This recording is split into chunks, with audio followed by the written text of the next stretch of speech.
Hello, hello, hello. Gentlemen. Yo, what's going on? What's happening? Good evening, gents. How are Got we? down with Wandavision this morning, man. I'm ready for this. Oh my lord. This is the climax. This is the climax we're waiting for. My God. Hey guys, guess what? What's that? What? No way. Oh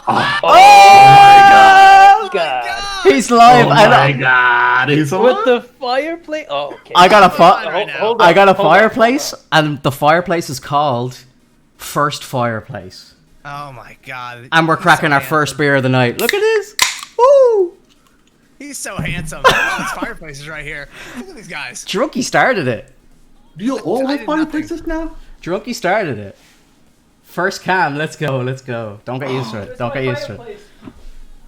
What's up, Is everybody? he pulling out a laptop? Yeah.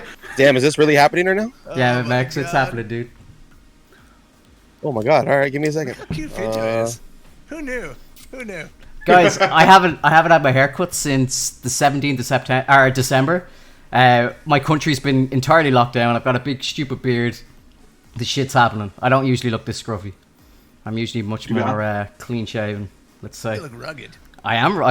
I sent a picture to Max this morning. He said I look like a fucking lumberjack. Man, you look good. What's up, everybody? What's up, guys? Man, I don't know. Oh, there he is. Yeah. Look at Get on that. camera now. This guy's Look so at that. handsome. There he is. I can't compete, bro. I can't do it. What? Oh, there he is.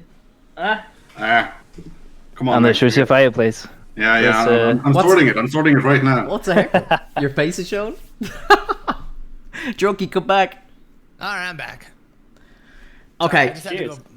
guys. Is this what we're doing? Nice We're doing boxing. fireplaces? Yeah, get the fireplace on. Oh my god, it's Mini Luther.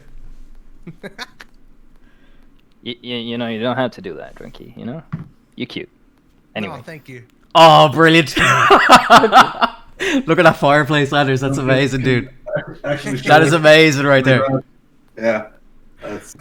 Oh I my mean, god. Annis is lagging like crazy for me. Am I? Yeah. Okay. Mine's a little tiny, but we're okay. Oh my god, it's on a phone. This is incredible. Not the size of the fireplace. It's how Yeah. hot it burns, Max, alright? Yeah. Yeah. It's that emotion of the ocean. It's the stoke. It's the stoke. The stoke and the stroke, baby. Yeah, so I don't know. Let's just crack in.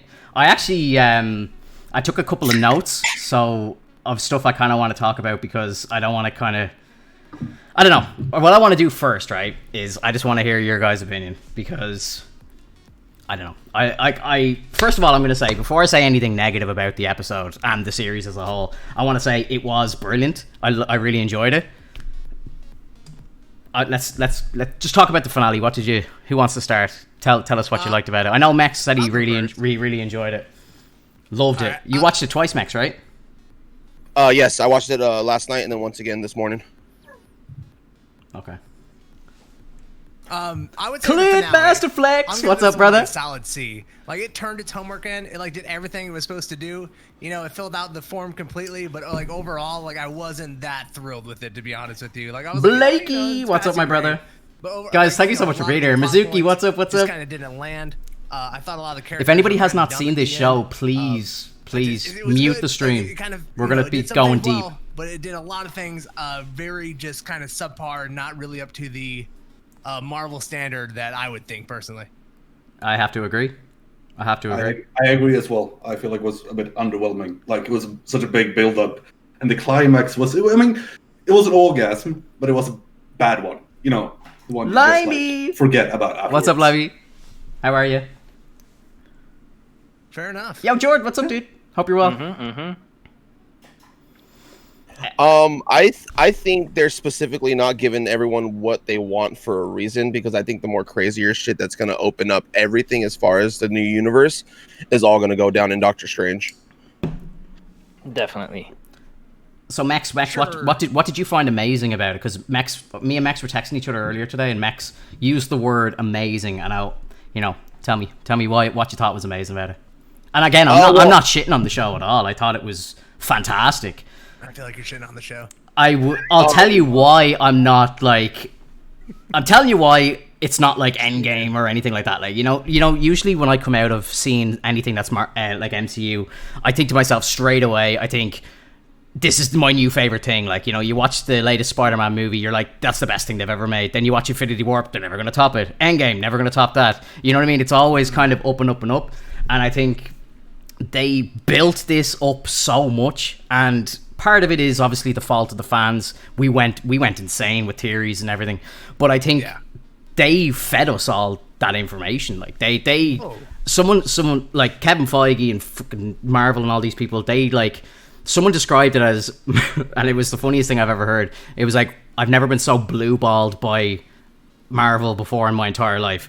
Like it was outrageous. Like the fact that I just, a couple of things. Go for it. I want to jump on that because it's one thing for like the actors to kind of like, promote this thing, get it going on social media, having Scarlet Witch being like, oh, there's like a Luke Skywalker level appearance in this game. The Vision being like, I get to act with somebody who I wanted to act. Those are kind of like fun, tongue-in-cheek promotional things.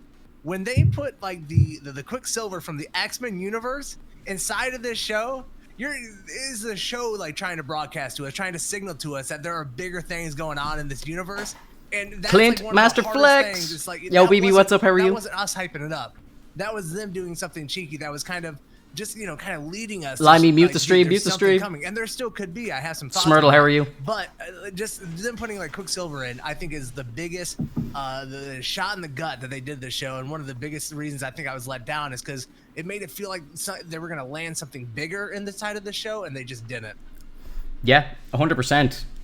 There's a lot, and it's not just Quicksilver as well. I think I took a couple of notes here because I was like, I'm going to forget stuff when I start talking about it, especially when we go off on a tangent talking about something else.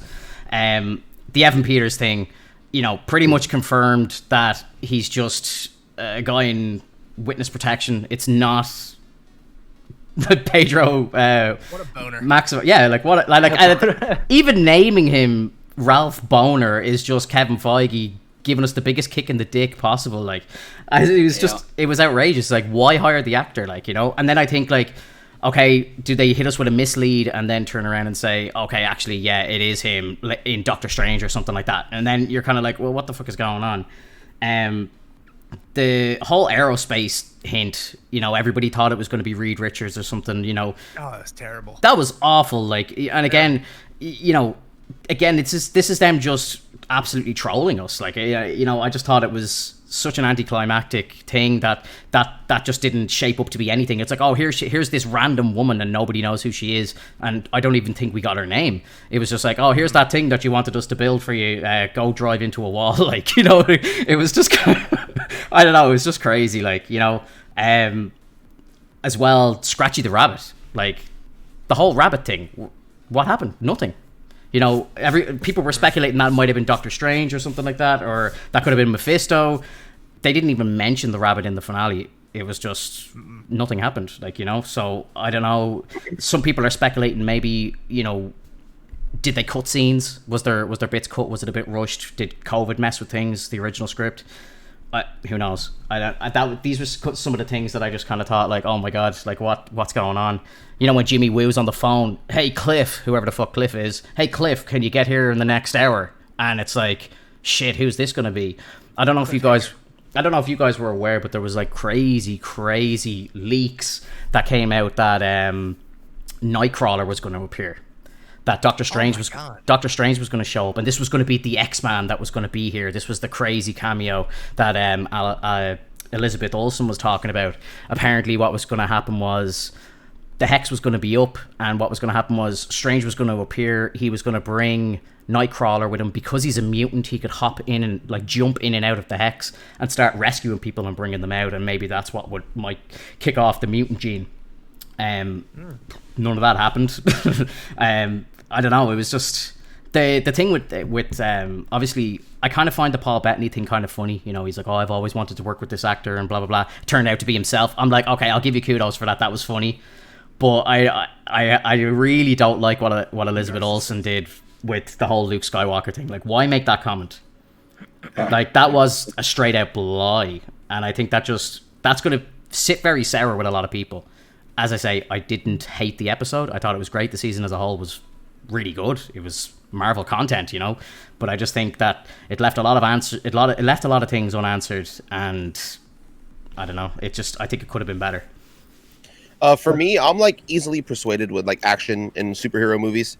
So I was hoping for like one big fight in the end, you know, and like I kind of got more than I like wanted on my plate, you know, because we got not only Wanda versus Agatha, we got Vision versus White Vision, then we got the kids versus the military. So I was like, this was kind of like fan service for me, because I thought it was just going to be Vision and Wanda together, kind of like defending the city, you know. But like the fact like the boys were here and they're like, you were born to do this, you know, like go get them. I was like, that's kind of badass.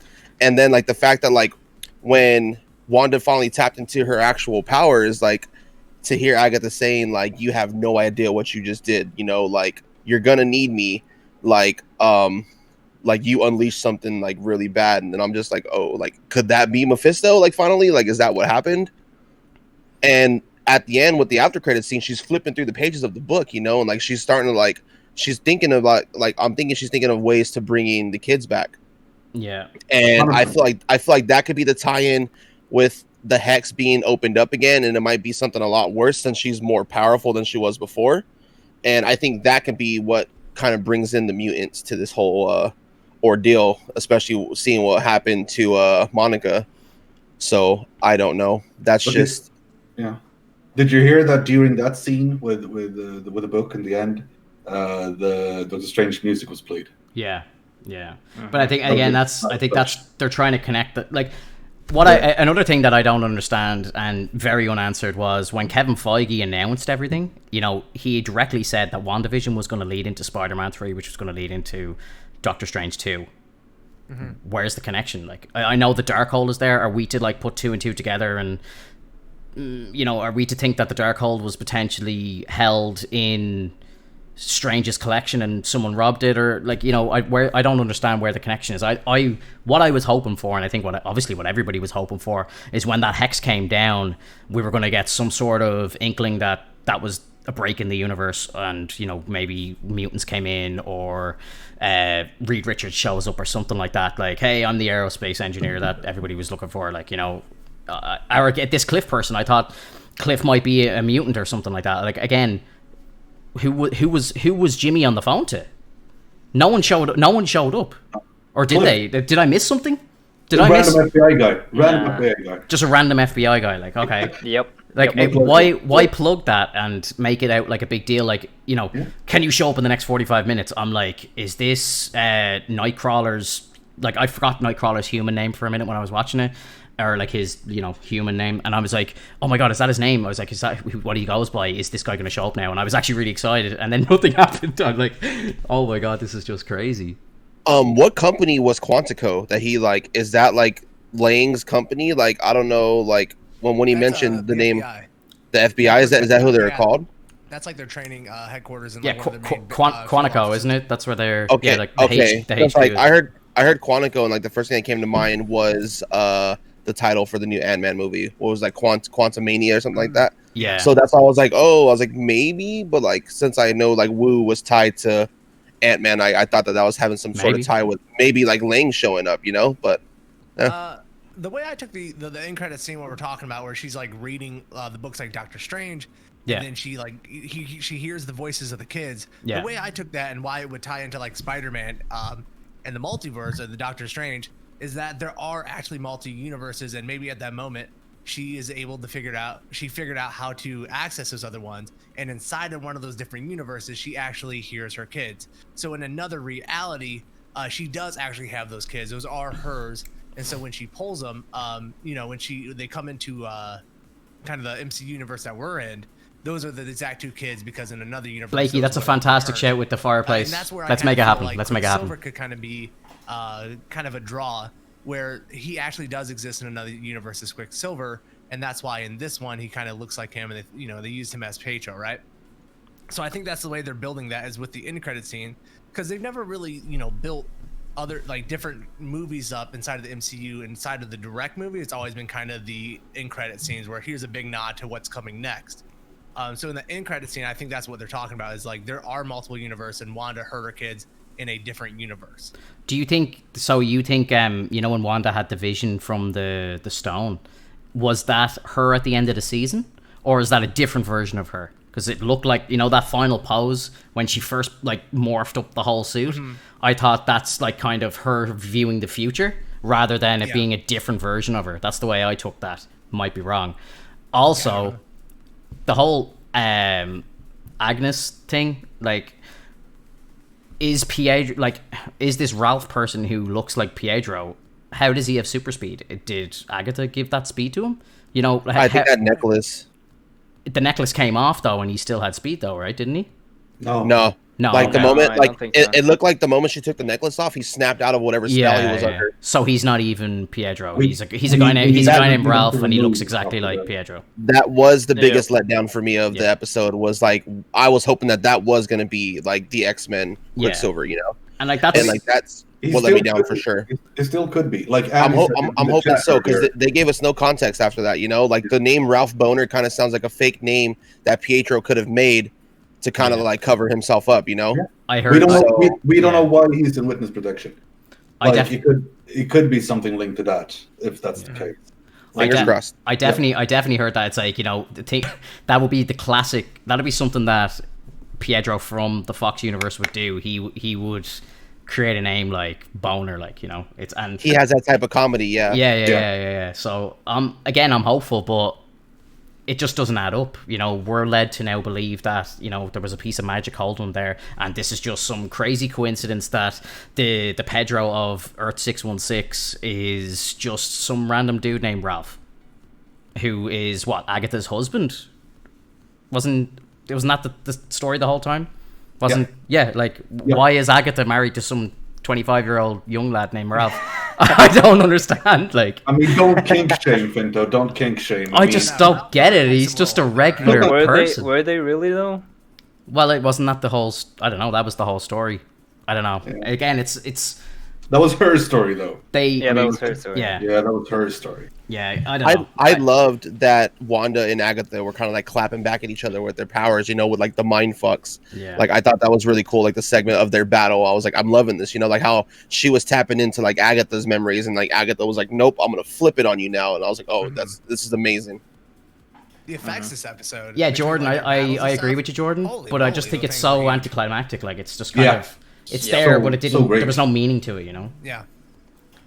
Wanda's costume was incredible. Like, it was fire. It was incredible. It was so good. It was so good. Yeah.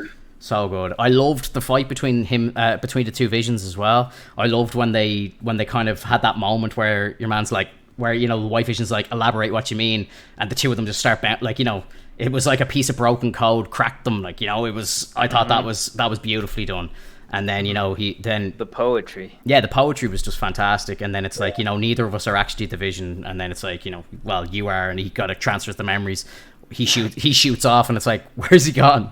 Yeah, where's he gone? Where the fuck did he go? I was talking to a friend of mine about it, and he was kind of saying like, oh, you know, maybe he's gone back to the Avengers HQ to get a paint job. And I was like, maybe, you know, who knows? Like, but I was like, he's some colors in here. He's probably gone to get a bit of revenge or something on Sword, and I'm like, because, you know, Sword turned him into a weapon to try and kill his wife, like, you know, or like, you know, but why leave and not go downtown to Hayward if that was the case? Yeah, I don't know. This is the thing. I don't know. Yeah. Hayward for like a hot second. Can we just talk about like how bad of a character that he ended up being? Not like bad, just like a terribly written character. Like, how does he go from, you know, just kind of wanting to get the Vision online to all of a sudden, like 5 minutes later, he's like trying to shoot kids. Yeah, that's real. That's real. And I'm just gonna say no reason at all. Just like, who does that sound like? Ultron. No, that's Ultron behavior. Characters in the show. Ultron, bro. I'm done with these theories about these hidden characters. Bro, they did it. They did it already in the animated series. He actually morphs into Ultron from Hayward. They did it in the cartoon. It's out there, bro. It's out there. We talked about this last week. Yeah. I was a bit disappointed with Hayward in general in the end. I thought again very like the entire episode, very anticlimactic. Good. Again, I don't like your one who plays Darcy. I just kind of think, okay, you're kind of a funny character, but you have no importance to the show, and you're not even. She had one line. I mean, you're not even that funny. You're not that funny. 5 seconds, but time she in- does in the she does a proper Disney entrance into the last 2 minutes and takes out the bad guy. It's like, where have you been for the last 3 episodes? Like, you know what I mean? And she just comes crashing in and saves the day. I just thought like it was very Disney. I thought like it was very childish. I kind of feel like they wrapped it up a little too neat. If anybody's read The House of M, like anybody knows the Scarlet Witch's her character when those kids disappear, that's her breaking point. She becomes the master villain in the comics for a while after that, and then redeems herself. So I'm sitting there going, when she's saying goodbye to the kids, I'm like, oh shit, here we go. So she's the next big bad. And maybe that'll still happen. I don't know. Like, she looked very demonic when, her spirit is reading through the Darkhold. Like, so the Darkhold might completely corrupt her. Who knows? Like, that might be where it's going. I'd love to see her turn into the villain for a while. I think it would be incredible. I really do. Well, she'll most likely be the main villain in the next Doctor Strange movie. Yeah, at least for a while, right? Did you see I the? feel like they'll be fighting for a bit, and then someone else gonna come out of the shadows. I love magic. There's gonna be someone else. I love magic fights in movies. Did you see Did you see all the Mephisto stuff obviously going on? Yep. Did you see nothing. And then nothing? Yeah, but again, and this is something that annoyed me because obviously, I suppose if you're not a real a person who digs deep into the theories, obviously you're going to sit back, you're going to enjoy it, and you're not really going to think about it, and it's going to be great. But when you start seeing all of these little hints and it starts tying up with the comic books, and you start seeing lines that were in the original comics, and then it doesn't happen, that kind of hurts me, and all these, your man New Rockstars and stuff like that. I saw a breakdown video of him going through all the stuff that was leading up to Mephisto that just disappeared. And I have that video. I can put it on now. If I think we should probably just watch it and then talk about it after. It's an incredible little clip where he just sums it all up perfectly. And maybe he points to it in the video that they think that potentially Owen Wilson's character in Loki could actually turn out to be Mephisto.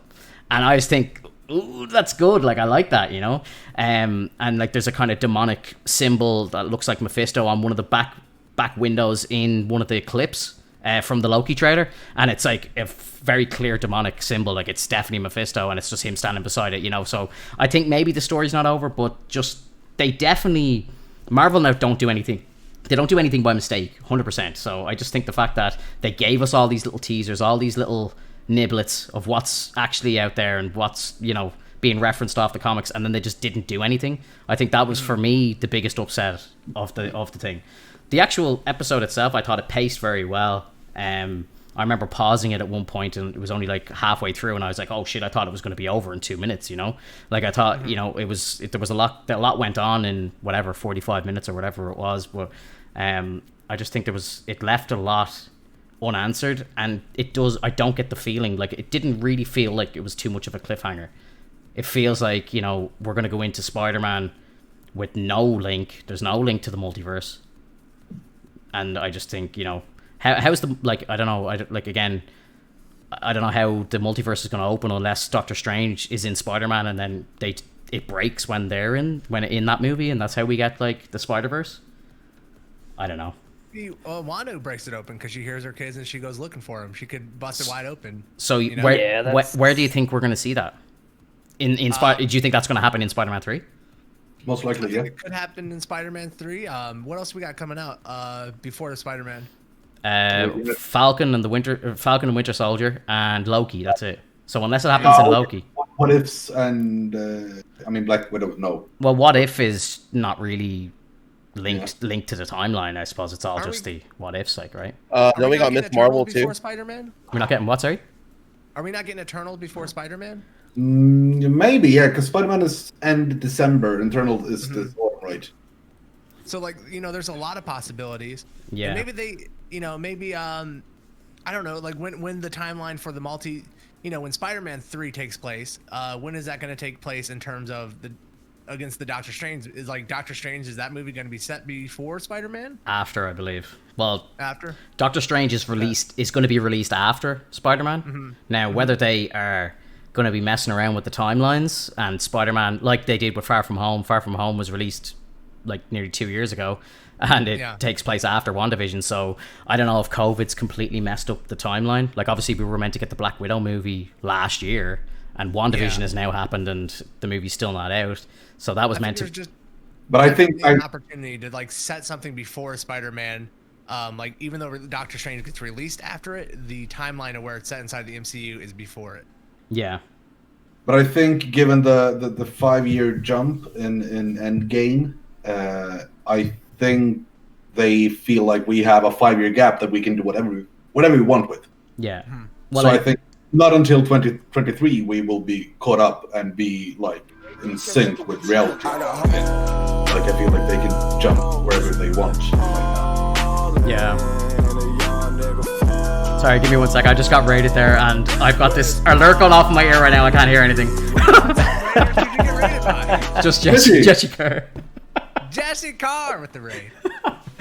Oh my god, what's up, everybody? Welcome to the Spoiler Fest.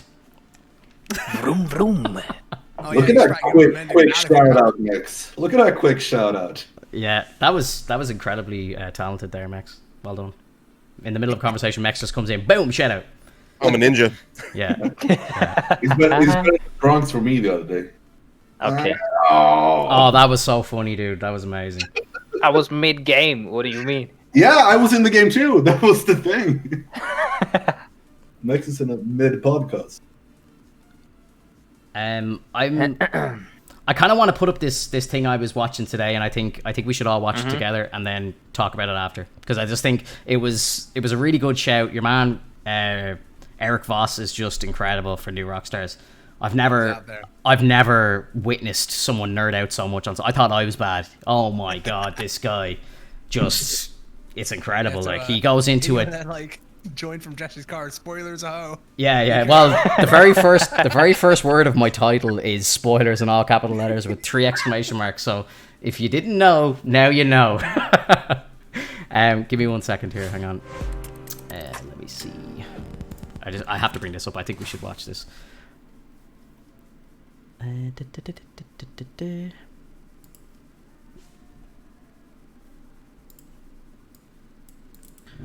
think I tried to do this last week if I share my screen. I don't know if you guys get audio, so it might be best if you watch it on the actual stream itself.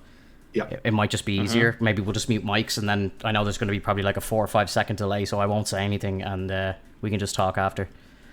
Just trying to get analytics. We see you. Alrighty. Where is it? Yeah. Wandavision. Okay. Sorry, I gotta share my desktop. Okay, 1 second, guys.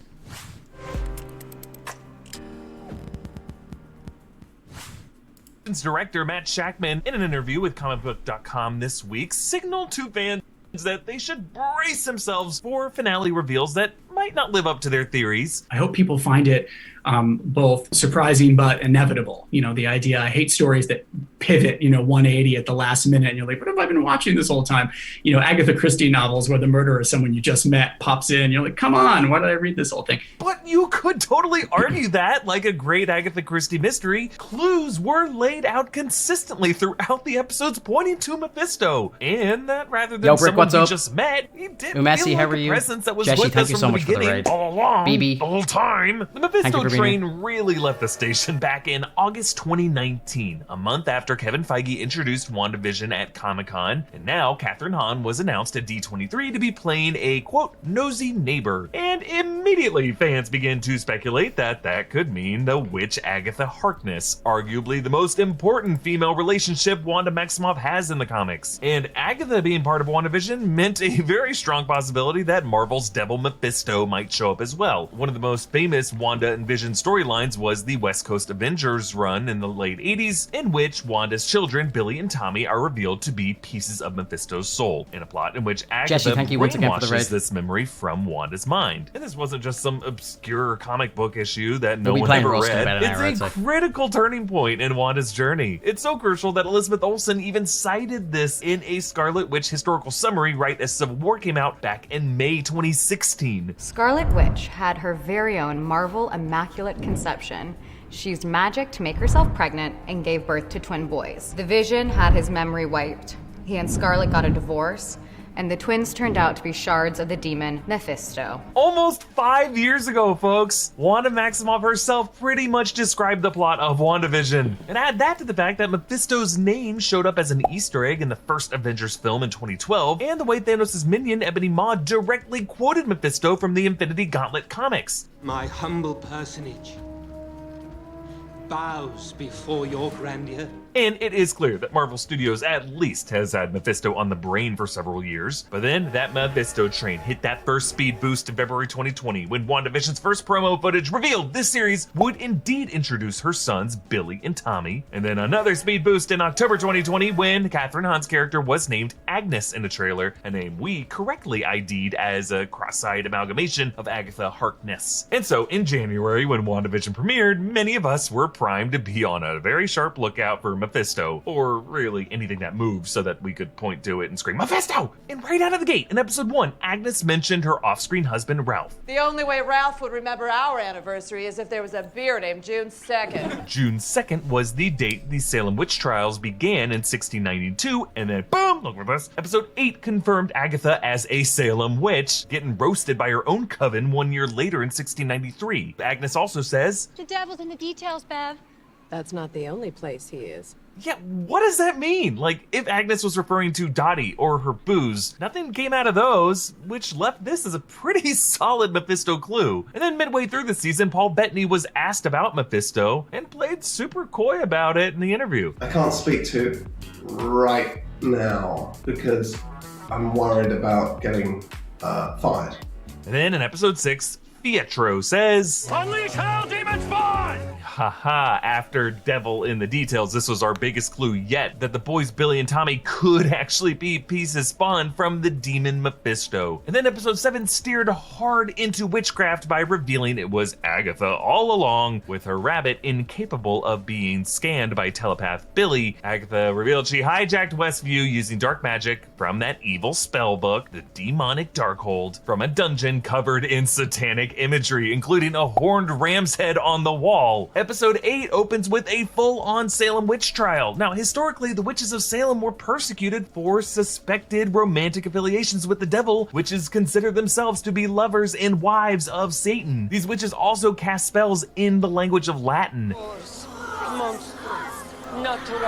tying their witchcraft to Christian cultural influences, the same fire and brimstone imagery that Marvel based Mephisto on. And now, in the finale episode, a lot of the things we thought could have been clues were actually pointing in other directions, like Agnes's off-screen husband Ralph. Yeah, I'll post the link to this video after this. Insulting rug sure. pull, making Evan Peters Pietro and this makes sense that I'm not even seeing it. Ralph Boner. Cannot wait to see what the Fox Quicksilver fans do with that one. Senor Scratchy.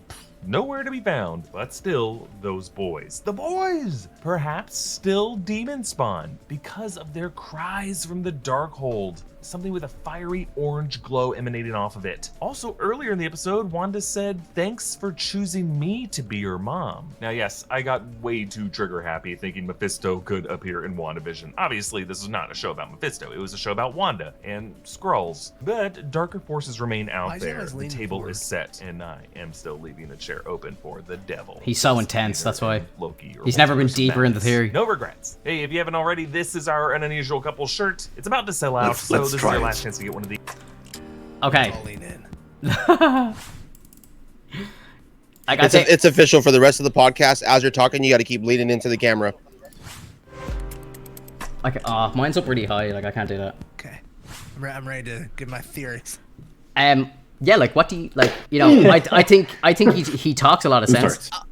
He talks a lot of sense in that video. I think, like, I take that, and it could still be Mephisto coming down the line. And I think this should be a big hip check for all the fans who think that the Disney Plus shows are going to be bigger than they are. I think it's pretty clear that all the big stuff is still going to happen in the movies. And if Mephisto ends up being the, kind of bad guy in, let's say, Doctor Strange, they're not going to introduce him in WandaVision because that's not going to... They have to ground that movie inside of the movie for the people who are watching it there. Yeah. They're not going to have a bunch of moviegoers have to tune into Disney Plus to figure out who the villain in Doctor Strange is. They want to start them there. So if this is all leading to like a Mephisto thing, they'll put a lot of clues, let's say in WandaVision, that he's behind maybe like chaos magic in the universe. Like this is his deal, even though I know there's like another chaos magic person in the MCU or in the Marvel universe. I think that they still want to keep all that stuff siloed off in the movies, and just they don't want to cross the platforms too hard just for people who so they don't want to confuse the audience, the general audience, not the nerds, the general audience who doesn't watch all this stuff, who doesn't deep dive all this stuff. They still got to make the movies deliverable to them. Yeah. I could get behind that theory, but still they have released quite big intel with White Vision, with Second Vision, with the kids. So that will be quite big stuff in the coming movies as well, I think. Tiny details like they did in Agents of S.H.I.E.L.D. with the Darkhold book. Yeah, well, there was that whole, the Darkhold obviously gave Ghost Rider his powers and stuff like that, and he was in Agents of S.H.I.E.L.D., not the Nick Cage version of him, the other fella, I can't remember his name. But I agree with what you're saying, Drunky, but I don't know, it's just, I don't think there's actual, I don't know. I can't think of anybody who's a Marvel fan who is not watching WandaVision. It's the biggest it's the biggest TV show in the world right now. Everybody's sitting at home, they've got nothing to do. My mom isn't. She loves the movie. She hasn't watched this yet. Yeah, but I know she's gonna watch it. It is the biggest series ever, isn't it? Isn't it the biggest streamed series ever? I don't know about ever, but I know at the moment, obviously it's the most popular thing on TV right now. Which is, I'd be shocked. Awesome. I'd be shocked if it wasn't. But I don't know. I just think there's a lot of unanswered questions, which put a bit of a dampener on it. My first impressions coming out of it was disappointment. It was still good, if you the action sequences were good, CGI was good, the acting was great, the costumes were great, but it was just it left a lot of unanswered questions, I think. But hey, I suppose they got to keep people wanting more, and then if Loki's gonna take over, if there's gonna be something with Owen Wilson's character, I think that would be incredible. Maybe a little cheeky appearance from Wanda or something like that. And some people were saying, and I think it's very true as well, why would they have Doctor Strange show up in Wanda's show? This is her time, this is her show. Do you want Strange to come in and absolutely rob the limelight in the last episode? Yes and no. Me as a fan, I would love it. I think there is arguments for both sides of it. Keep him out of it because he's going to have his own movie and she's going to be in it. Maybe, you don't want to rob the limelight off the entire story that's built up by just having Benedict Cumberbatch pop in for 15 minutes and make a couple of million quid, So I definitely see pros and cons to it, but I just think it was my first impression is disappointment for sure.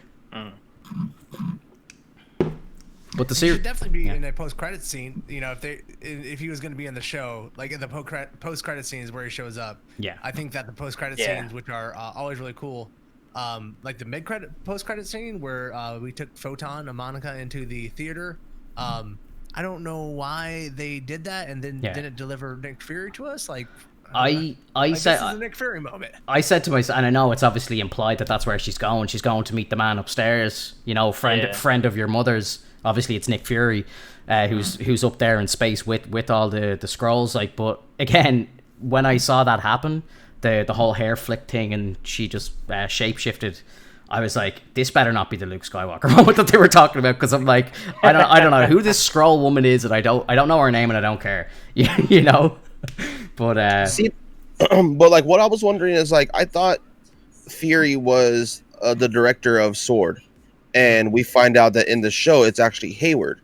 So I'm kind of thinking that since Hayward was kind of using the name S.W.O.R.D., is there two different divisions, and it's kind of making like the actual sword look bad, which is where Fury's at, I'm guessing, because isn't that why like in the comics he goes to space with the scrolls and he builds the new unit sword to specifically deal with like intergalactic shit. So I'm guessing like maybe there could be more story to Hayward and who he actually is, because now I'm wondering like where was Vision going, you know, like is he actually going up there to Fury like to probably go talk to him, or is he actually going to go do something else?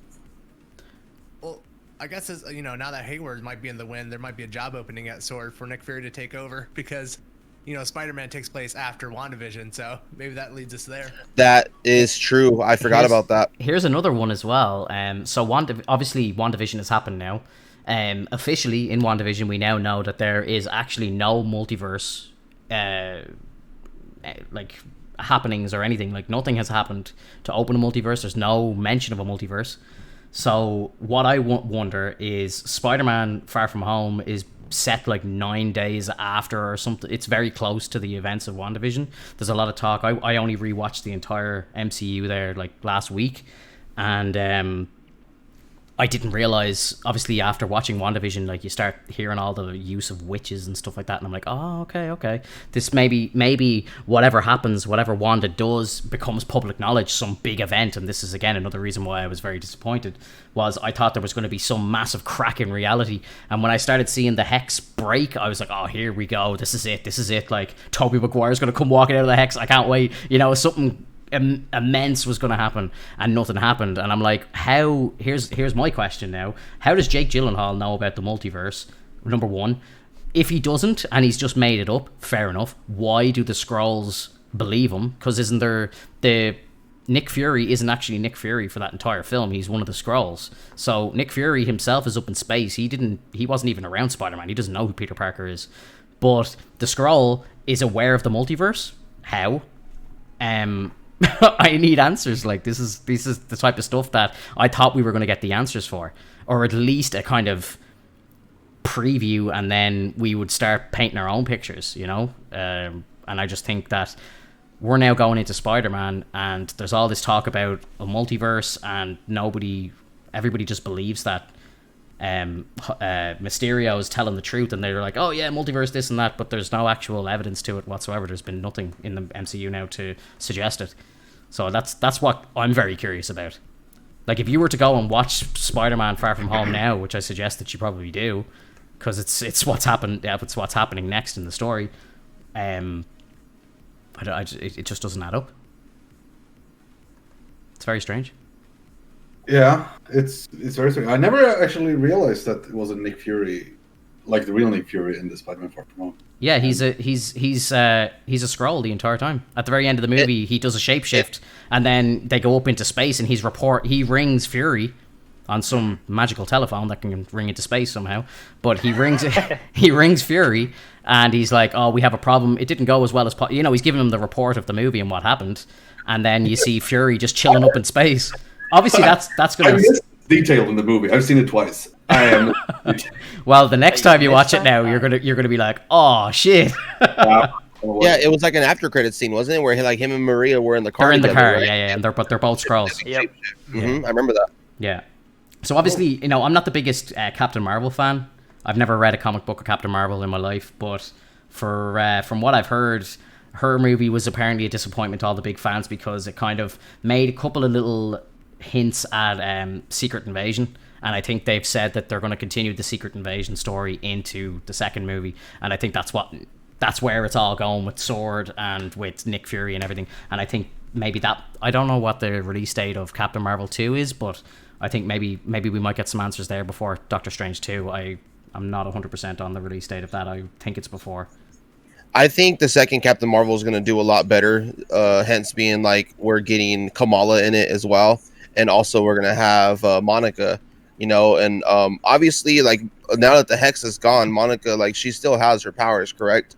Like, we don't get I don't know any context. Like, that's another question mark. We don't know. Like now that the Hex is gone, is she back to normal, or like does she still have the powers just because like her DNA got altered? We never saw her eyes change after the Hex came down. But my question is now, I presume she has her powers because Nick wants to see her in space. So I presume he's going to want to test her, and she's going to be the first official mutant. I presume, she's obviously been altered. So, they're going to want to do tests on her and so on. But I don't know. These are, again, another big question left unanswered. The changes in the Hex was not like temporary, final. Like, so. Yeah, because they did say that when they were outside. Yeah. Was it Darcy who said she was checking her DNA and she was like, "Yeah, your DNA has changed twice already. Yeah, you go back in." So it might be permanent. Yeah, it'll be permanent. Yeah. I think it's permanent. Especially with like her dress or whatever being bulletproof. That little plot point they made. Oh, that was very cool. Yeah, that was very cool. I was like, speaking of like Monica, like I was kind of wishing to see like a big fight between her and Quicksilver. Like they kept going back into like them being in the room. I'm like, give us what we want, like let them just go at it. Like that's what we want to see. Like, and we didn't get really anything. So I was kind of disappointed with that too. But I have a feeling like they're saving all that good shit for the movies, because like once again, the show's about Wanda. It's not about them. So I think we'll see more of Monica in Captain Marvel 2, and then more about what's really going on in Doctor Strange, referring to everything that's happening now, Yeah. November 2022 is the release date of Captain Marvel 2. And when is Doctor Strange 2? Sorry, I don't know the date off by heart. I can. Let's see here. March 2022, so a year from now. I don't think that we're gonna get Photon or Monica's character in Captain Marvel 2. I don't think she's really gonna be a big part of it. I think they're setting her up to have a bigger part in the Disney Plus shows, to kind of have a separate, bigger character that carries on, because they are going to do the Secret Wars show on Disney Plus. You mean like Miss Marvel or something like that? Yeah, she might be part of that. Because isn't Captain Marvel 2 going to have Valkyrie, the Thor character? I believe so. I think so. I think so. Yeah. Like, I think that's a rumor. So if you got her, if you got Captain Marvel, if you got Nick Fury, if you got a couple of Skrull, like that's kind of a full boat of big characters to kind of have in there. Yeah. So I think Monica's character is just going to be more of a TV. Maybe she shows up in a credit scene. Maybe she shows up in one scene. Of course, like there would be a lot of history there. I don't think she's going to be a big part of it. Yeah. I don't know. It's a lot of unknown up in the air. I just again I don't think as well, like, obviously we've got Falcon in 2 weeks, and I just don't think we're gonna get any answers in that. I don't think there's gonna be any sort of connection whatsoever. That's gonna be its own separate thing. That's gonna be action packed. We're not gonna even probably hear Wanda's name in that series. I'd be shocked if we did. I know she's in London right now filming Doctor Strange 2.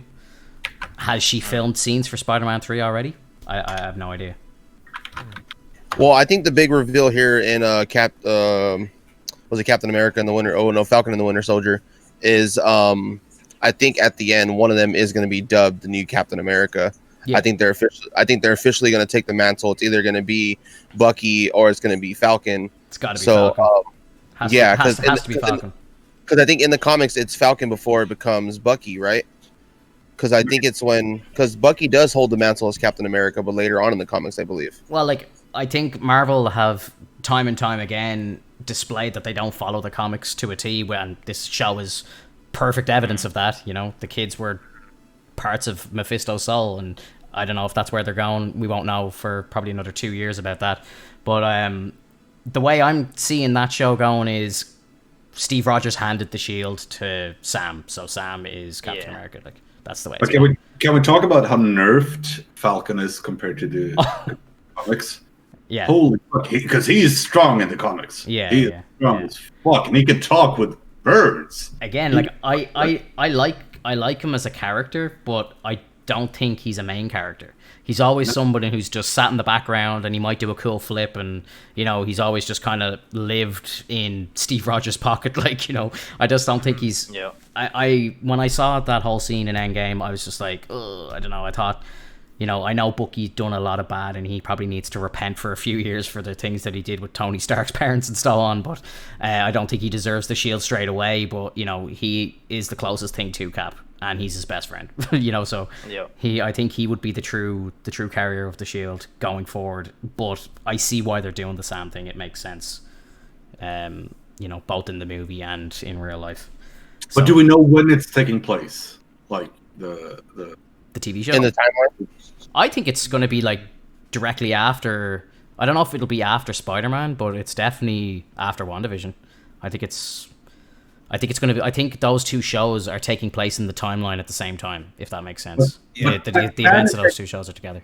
Can it take place after without them referring to it in any way? Yeah, I don't know. Like, do you know what I'd love to see as well? And obviously, Vision, obviously, White Vision in the comics does rejoin the Avengers. Yeah. So, maybe we see Vision in Falcon. Vision might show up, like, because he's just after flying off, like, and to do God knows what. Maybe he's gone back to the Avengers base or something like that. Like, I don't know. Yeah. Do you think the Falcon and Winter Soldier show is going to be maybe a way where they lead kind of like WandaVision, how she comes out of the show with a lot Yo, more Rob, power what's up, dude? Yeah, this will be up for like a week or so, so if you want to watch it again, by all means, you will be able to. Falcon to kind of have more power because it's going to be dealing with, I forget the guy's name now. The guy who's Yo, Asmander, what's up, dude? How are you? Tony didn't like whatever. You might play up Bucky's connection with Wakanda. Yeah, that'd be really sweet. I'd love that. Program, whatever, Weapon X, the same one that gave Captain America his powers. I wonder if they kind of dovetail that into giving the Falcon maybe some more strength. He catches some of the serum somehow. He becomes like a stronger, bigger. Yo, Ether, what's up? How are you? Might be, absolutely. Mm-hmm. And that will make him like get the mantle of Captain America. Yeah, like the next super soldier. Mm-hmm. Although but it wasn't. Are they introducing Patriot in Falcon Winter Soldier? Yes, they are. Yeah, but is he? He's not a super soldier, though, is he? I don't know. I don't think he is. I think he's more like kind of War Machine, like he's like kind of the War Machine version of Captain America, the kind of the cheap knockoff. But I don't know. I think what was I going to say? My understanding was that Bucky was the last person to get the serum. All the Winter Soldiers. Do you remember they got the last of the serum when he killed Tony Stark's parents? They injected it into the Winter Soldiers, and that was it. They were supposed to be the last ones. So now that Tony's dad is dead, and obviously, what's his face? Oh my god, I can't think of his name. Who else? I can't remember who else helped him create the serum. Was it just him himself? I can't even remember now. It was Tony Stark's dad. And I think did Hank Pym have something to do with it or something? Maybe no. Sorry, that's why that's too. Oh, it was the German scientist, obviously, and he died in Cap 1. So sorry, Well, isn't that the whole basis for the Hulk? Is that they were trying to recreate that program, and that's how the Hulk. Yeah, and it went horribly wrong. So I think they're gonna. Yeah, so I think that's they got Ross, like the Red Hulk, whatever. He's gonna be in the show. Yes, and they're bringing him with the Thunderbolts. Like they're gonna have a TV show and all that stuff. So maybe there's things going on. Possibly how Wolverine comes in the MCU. Ether, thanks for stopping by and saying hi. Yeah, hopefully. Yeah, I'm naive, and I feel like everything's going to be great and amazing. Oh, I still 100% believe that this is going to be the best shit that we've ever seen. Yeah, like I honestly, when I remember walking out of the cinema after seeing Endgame, and I say this all the time, but I remember I was nearly upset when I walked out of the cinema that night because I said to myself, it's never going to get any better than this. It's not possible. This is it. Like, we've hit the climax. It's all downhill from here. I always said that. And then, I still get chills at the end of that movie, man. Like, still. It's so good. America, like, straps the shield up. I'm like, yeah. And have you seen, there's a bunch of videos going around of, like, kind of reminiscing on everyone's time in the cinema and stuff.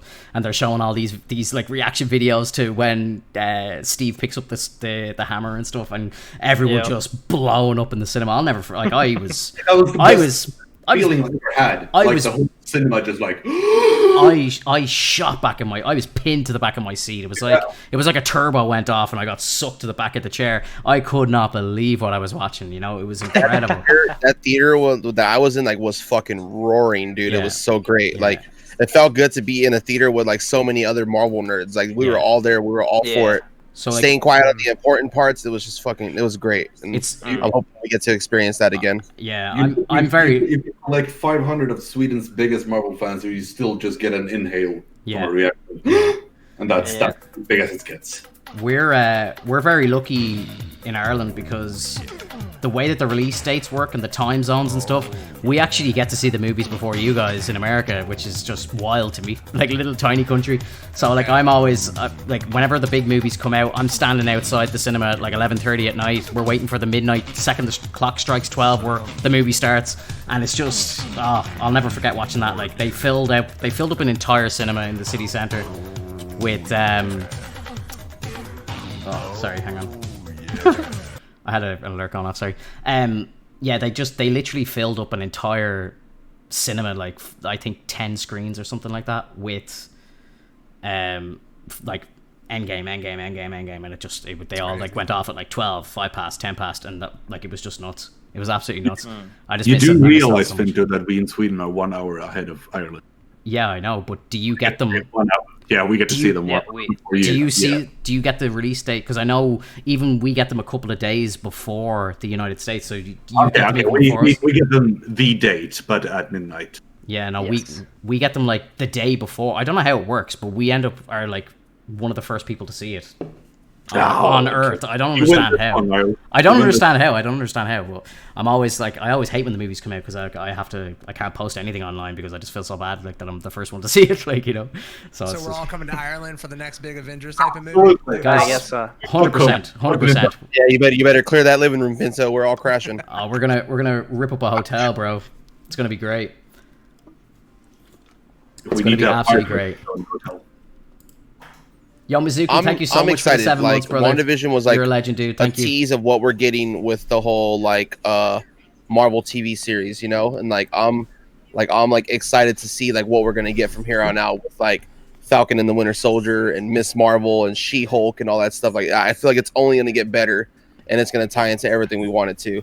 Well, especially like I forgot that Secret Invasion was a thing, you know. So now I'm like, oh my god, like this could be the next big thing. Yeah. I think, you know, there's going to be, like, I think WandaVision has started off a whole entire TV universe that's coming now, you know? You're obviously going to have She-Hulk.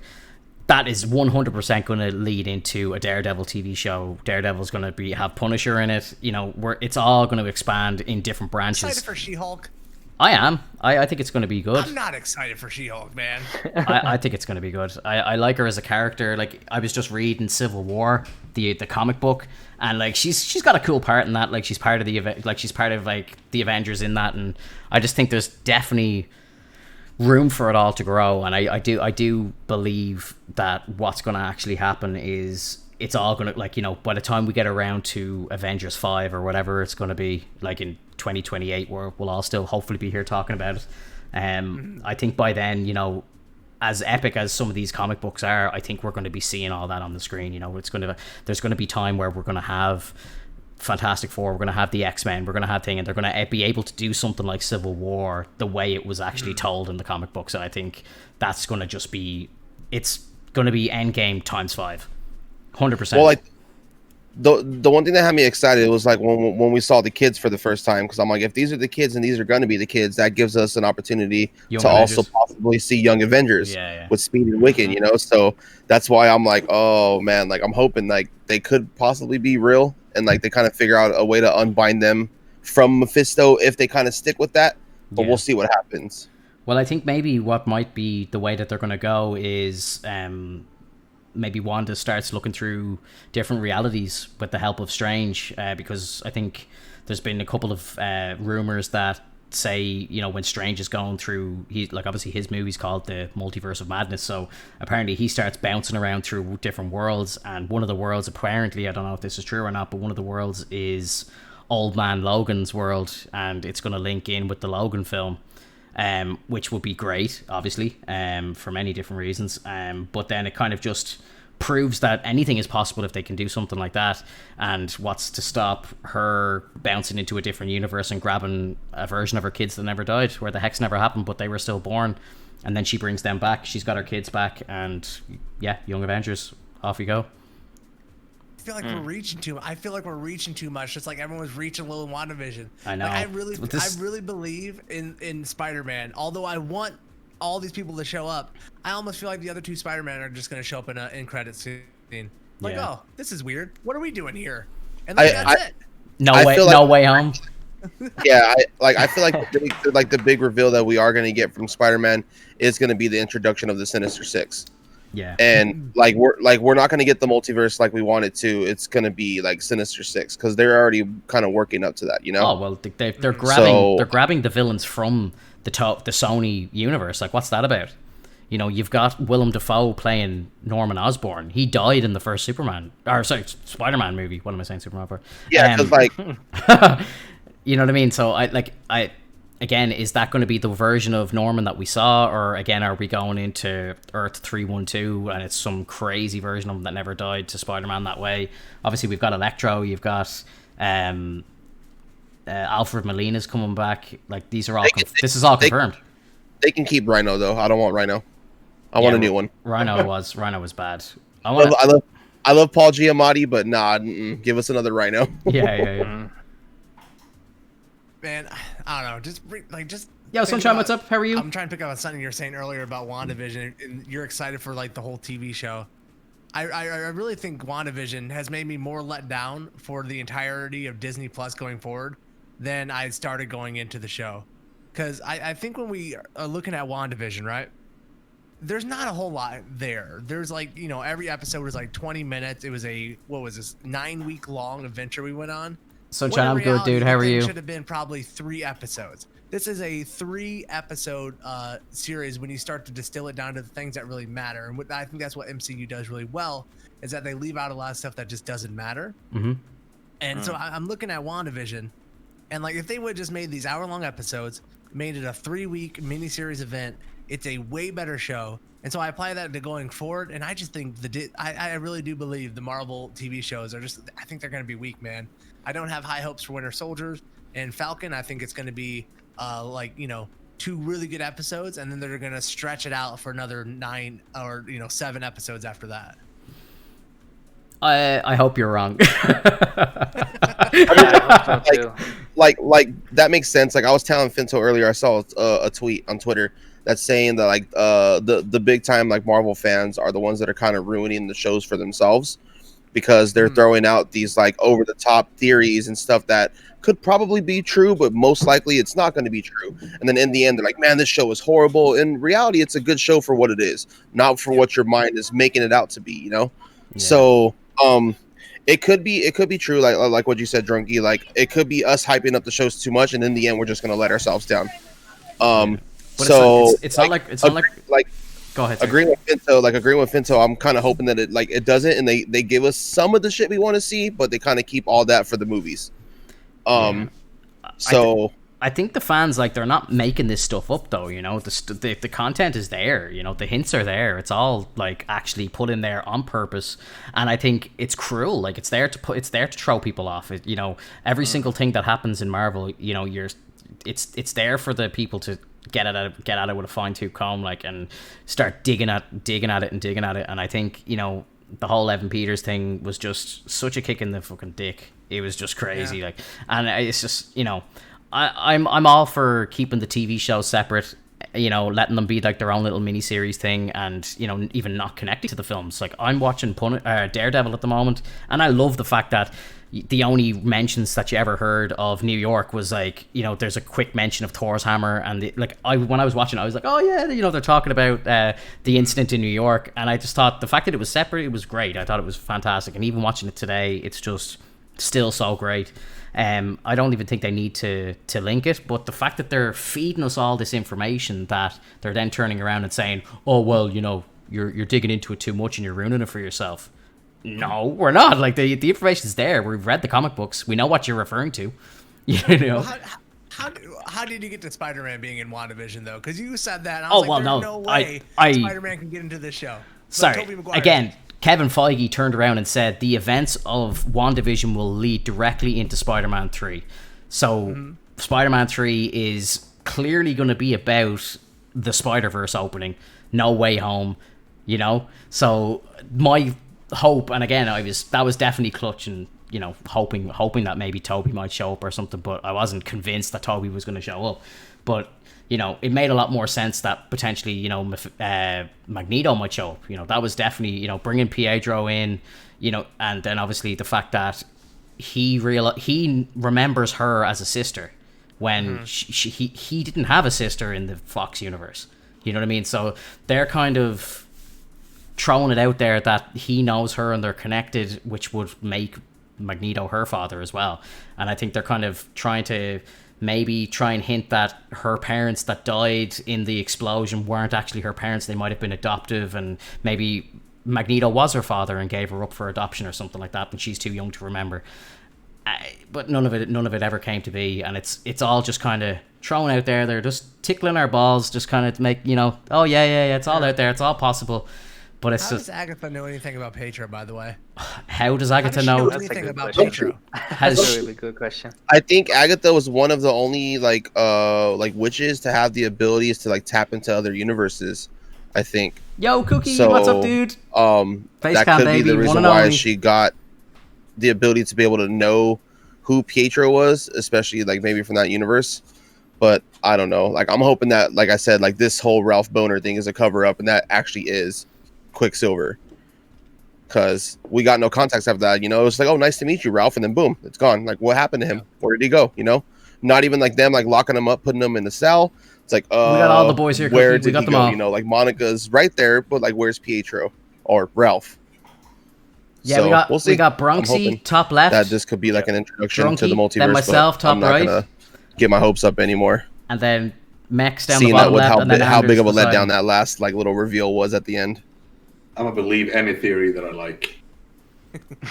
I just gotta very politely say, with the utmost respect, fuck Elizabeth Olsen for doing that to us. That Luke Skywalker comment is, oh my god, I don't think I could forgive her for it. Like, that was just, that had that, and to be fair, it was probably the greatest marketing thing that they could have ever thought up of. It's like Mandalorian was the biggest success ever. It blew the entire world up, and it's like, oh yeah, we got one of them in our show too. Everybody's going to be making content about it for weeks and weeks and weeks. Like, Marvel got 9 weeks of free content creation from all these people, going absolutely insane, trying to figure out, watching it frame by frame at a quarter speed, looking for anything. And it all turns out to just be her just ripping the piss. I just thought it was insane. She knows how to market. Yeah. I thought it was crazy. And the Bettany thing, I can get over that. I just think that was him being funny. Like, he just trolled us all by saying he was so honored to work with himself. I thought that was well done. Like, pat on the back for that, sir. Yeah. The Luke Skywalker comment definitely hurt, though. That hurt me personally. I was so upset with that. Did you like the look of the kind of Ollie, what's up, dude? Do you like his like face and stuff? Because No. I wasn't. No. Okay. I wasn't. It I doesn't wasn't. really look like Maché. you'd think it would. I thought the eyes. So yeah. I thought the eyes and all were too much, but after the memories were transferred and he kind of got his vision eyes back, I was like, okay, that looks a good bit better. But Yeah, that was a good detail. Like Yeah. getting the pulpit in the eyes. Yeah. I thought the eyes, like when they first showed him up close, I thought, like, I was like, geez, that's crazy to look at. But at the same time, it was kind of cheesy and it looked low budget. Like that, I think that they said something like the budget for that show was like $255 million. Like, it was something crazy. Like, so But I mean, I love Vision. Vision is one of my favorite characters in the whole Marvel universe. But I still think that he's one fucking ugly character. He is not. Well, he's not a. It could have been a whole lot worse. We could have got the OG costume Vision. Yeah, he could have just been a whole lot uglier. I would have loved that. That would have been incredible. With the shorts and the cape. I would just be like the guy in the pajamas. Yeah, that was great. I don't know. I was looking at like the facial structure. They made his face a little bit fatter. They gave him like some raised cheeks and stuff. Yeah. And I always thought the cool thing about the Vision was just how sleek he looked. And so if we would have just seen like a different colored Vision, like with his same deal, I think that would have been a little better. But that's a little nitpicky, right? But I was just wondering. I was just curious. But Finto, can we talk about James Spader and that? I know. Oh And then I know.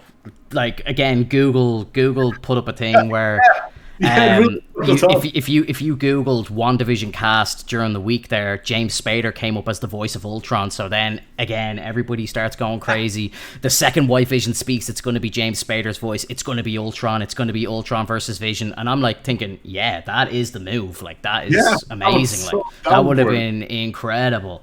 But then again, it's just like And I think when he first starts talking, Max, you've seen it twice, so maybe you might be able to tell it more. But I could have sworn Bettany's voice sounded different when he first started speaking, and it was 100%. Like, is that a bit of? Are they mixing Spader's voice in with his maybe, and then maybe Bettany takes over, or so? I don't know what they were trying to do, but maybe that wasn't fake. Maybe he actually was in it. Maybe they kind of recorded a couple of lines and they kind of mashed up the two voices and did a little bit of a mix over or something like that. That would make sense. That would definitely be a cool detail. It would be a really cool detail. Like, yeah. Isn't there a flashback of him for like a half second in the? I don't think he has any lines though. I don't think there's any lines. Yeah. Okay. So I'm wondering where the voice credit comes from, and I'm thinking maybe they might have just mashed up. They must have done some like mixing with the voices. I'm sure all this information will come out like in the next week or so.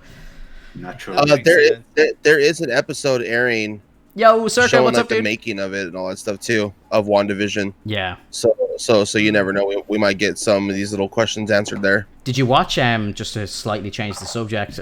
But did you watch the? I know you watched it, Drunky. The gallery thing for Mandalorian on Disney Plus, the documentary series on the making of the Mandalorian. Bro, that is honestly, I enjoyed watching that nearly more than I enjoyed watching the series. It was incredible. If they bring out something like that for WandaVision, I think that'd be incredible. I would love to watch that. I thought it was great that they used Unreal Engine 4 to help make most of the scenes for that show. Like, I thought that was really cool. They're in a studio. It's a giant like 175-inch TV, and they just put up images on it. It's next level. Like it's incredible. That's badass. That's actually where I'm at right now. Yeah. No. Me too, bro. I'm sitting right beside you. Oh, bro. I do hope they do something like that. The Disney Gallery thing. I enjoyed the first season of Mandalorian's Disney Gallery, and I hope they do more stuff like that for like the MCU rather than the second one. Just because it's kind of podcasty. It's a roundtable talk. It's just like a long form discussion. Yeah. So I would love to have that for the MCU where they kind of gather the directors of the MCU. It'd be great just to hear them bounce like their experience inside the MCU directing it. Like that would be great to hear. I'd give anything to like the way that Dave Filoni and Jon Favreau bounce off each other. Imagine hearing like the Russo brothers and Kevin Feige going at each other on the table. That'd be just insane. Mm-hmm. I'd love to hear that.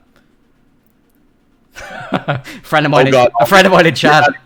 No, he's only messing. He's like, I'm on episode 2. Who's White Vision? It gets dark. There's so many visions. There's so many visions in the show. Yeah. I just thought the whole. Oh, I'm sorry. I thought the whole scene was incredible with the two visions. Just like the whole like. That was beautiful. Like CGI was perfect. He's like, I need elaboration, and that whole like the ship of Theseus, the whole like the metaphysics. Yes. I was like, this is fucking great. Like, wow. I turned to my lady and like, she's a developer, like she writes code and stuff like that, and I just turned to her and I go, oh, bad line of code there. Because like you could just see the White Vision go, please elaborate, and it's like, the program's broke and his command is flawed, so he needs to correct it. I thought that was fantastic. I loved that.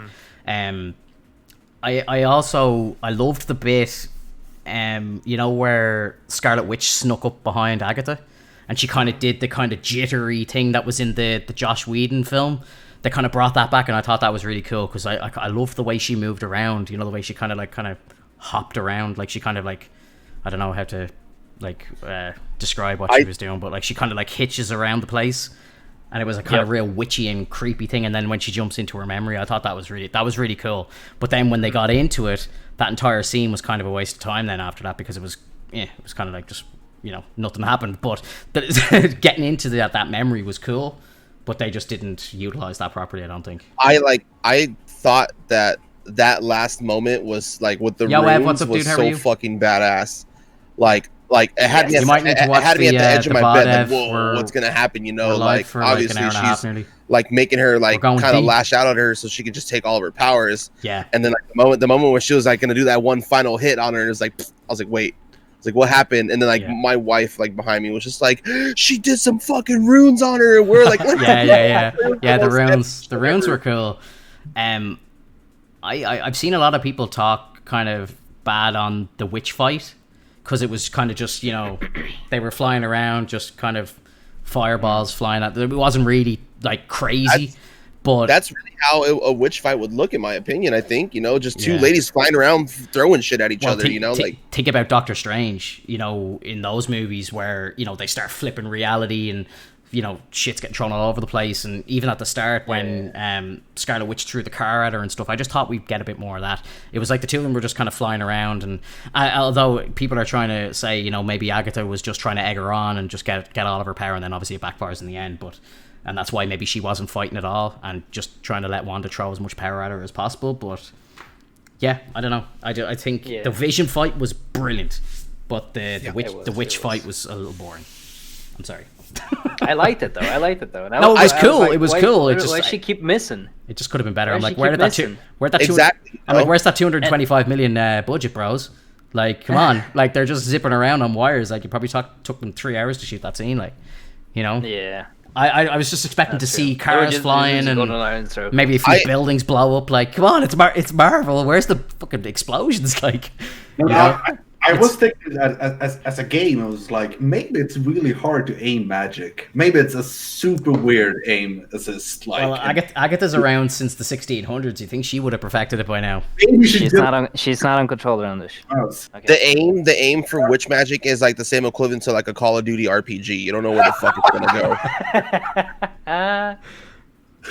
Yeah. You just kind of shoot it and hope that it hits. But the then target. you realize she did it on purpose when she slides out, and then you see it behind her, and I was like, oh, got him. Yeah, that was like great. that for sure would have been like a movie theater roaring moment. Everyone just saying yeah. Like I thought it was like great. Like it was a nice little clap. Clap back. She used her own spell on her, and like then she was like, "Oh yeah, I learned it from you." And I was like, "Let's fucking go, dude!" Yeah, and that's like classic Marvel, where like the bad guy is like stronger, but like the hero has to use something other than like their power, like just to overpower, and they have to like outsmart him in a way. Yeah, that's what I love the Vision fights. Like it was a real nice. Yeah. Because they're equal in strength. Oh yeah, 100%. Yep. Although, are they though? Like, shouldn't the Mind Stone be more powerful? Yeah, but it's not the real Vision. Like, it's not the real body. Exactly. It was just a fraction of the Mind Stone. Yeah. But it wasn't the whole thing that Scarlet Witch is so powerful that her chaos magic can actually recreate. Yeah, that's true. So is she actually in the Hex? That was the Mind Stone. That was Vision. Is that why the Vision tried to rip it out of his forehead? Maybe. I think they addressed that at the very end, though. When he asked Scarlet Witch what he is, and she said, "You're the piece of me that the Mind Stone, or the piece of the Mind Stone that's in me." Yeah, you're my you're my love or something. You're the love or whatever. Yeah, like you're the piece of the Mind Stone. Whatever. Something silly. Yeah. Yeah, it's not the full. Agatha, welcome to the discussion. Yeah. How are you? Someone just created a Twitch account called Agatha Harkness _ in my chat. My name is Agatha Harkness. Lovely to meet you, dear. It's Agatha all along. It was it was Agatha all along. That was a banger, dude. It was great. Did you see it got like #1 on iTunes and Catherine really? What the fuck is going on? Yeah. Oh my god. I love it. No, it's really on Spotify as well. I love it. Is that real? Yeah, it's on Spotify. Oh god. Nice. I think the people who did like the music for the show actually did the Frozen music. Yes, yeah, So like it makes that's sense correct. that it's like such a banger. I saw this video. I don't know if it was with you, Finto, but I saw this video that like someone was breaking down that like the theme of WandaVision was kind of opening up the theme of the Agatha song like throughout the whole time. They use like the same 3 keys basically in each of the songs. And like at the end when they finally played the Agatha like tune, I was like, oh wow, that's crazy. I'll try to find the video again and I'll link it into like one of the Marvel Discords for us to see. I'm gonna have to go to like community college class real quick for like musical theory, just so I can get in on the inside of all this Marvel knowledge and everyone's talking about, man. I'm like, what? Maybe we can bring Clinton just for the music part. Yeah. Music part. We'll get the master flex himself. Exactly. Yeah, man. I just like I think as an entirety, I'd probably give, if I had to give it a rating out of 10, I think the entire season would probably get about an 8 out of 10. Just 'cause, I was gonna give it an 8 as well. Mm-hmm. And the reason why I'd give it 8, like I didn't really like episodes 1 and 2. I thought were terrible. Drunky will remember when those first two episodes aired. I remember coming into your chat the day morning after. I was like, "What did we just watch, bro? That was awful." Yeah. I hated it. Max, I remember, really liked it. I watched it before, and he was shocked at my. See, like the one reason why, I'm sorry for interrupting you. The one reason why I really liked it is because we got the old feel of like classic American sitcoms, you know. Yeah. And I grew up watching like I Love Lucy and what was it, Bewitched, and I watched that with my grandma, so I was like, oh, this is kind of cool, you know. Like I kind of saw what it was going, and then like towards the second episode where you kind of saw shit was starting. We all to have flip, fireplaces, like, all Sean. right, now it's a thing. better. It's a thing. Join the you know. So like, I really didn't like hate it as much as everyone did, but like it could have been a lot better, 100%. It was very slow, and I was just thinking, if this is what the whole season is going to be like, you know, if they're doing like a decade every episode and it's going to be at this vibe, I was like, this is going to be very tough to watch. Now, thankfully, episode 3, you know, Vision started copping on, and you know, I'll definitely go back and rewatch it, and I think I'll enjoy the first 2 episodes more, knowing why we're watching that. You know, her reminiscing back to her childhood with her family. I think it'll have more of a meaning the second time around.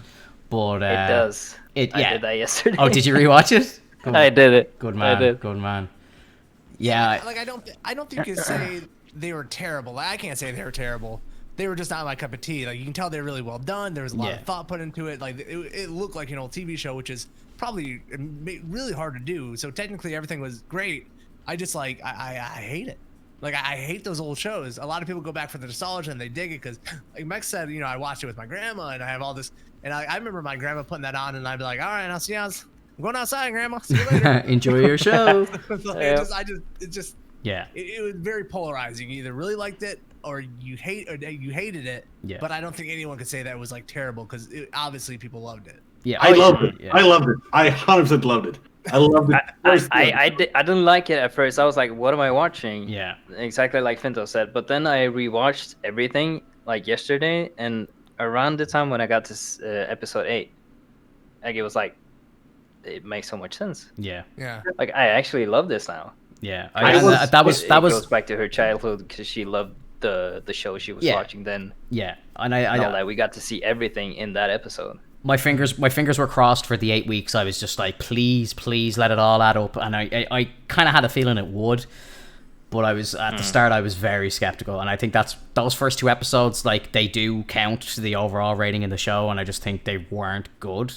They were hard to watch, and I think maybe they might have a little more meaning going back and watching it, but I still won't enjoy it. Like the whole magic scene in the second episode, like that was just straight boring to me. Like I had no interest in watching that at all. Like that meant nothing to me. Like, and I don't know. Even second time watching it, I just don't know.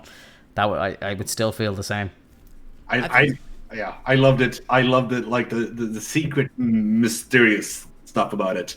Mm-hmm.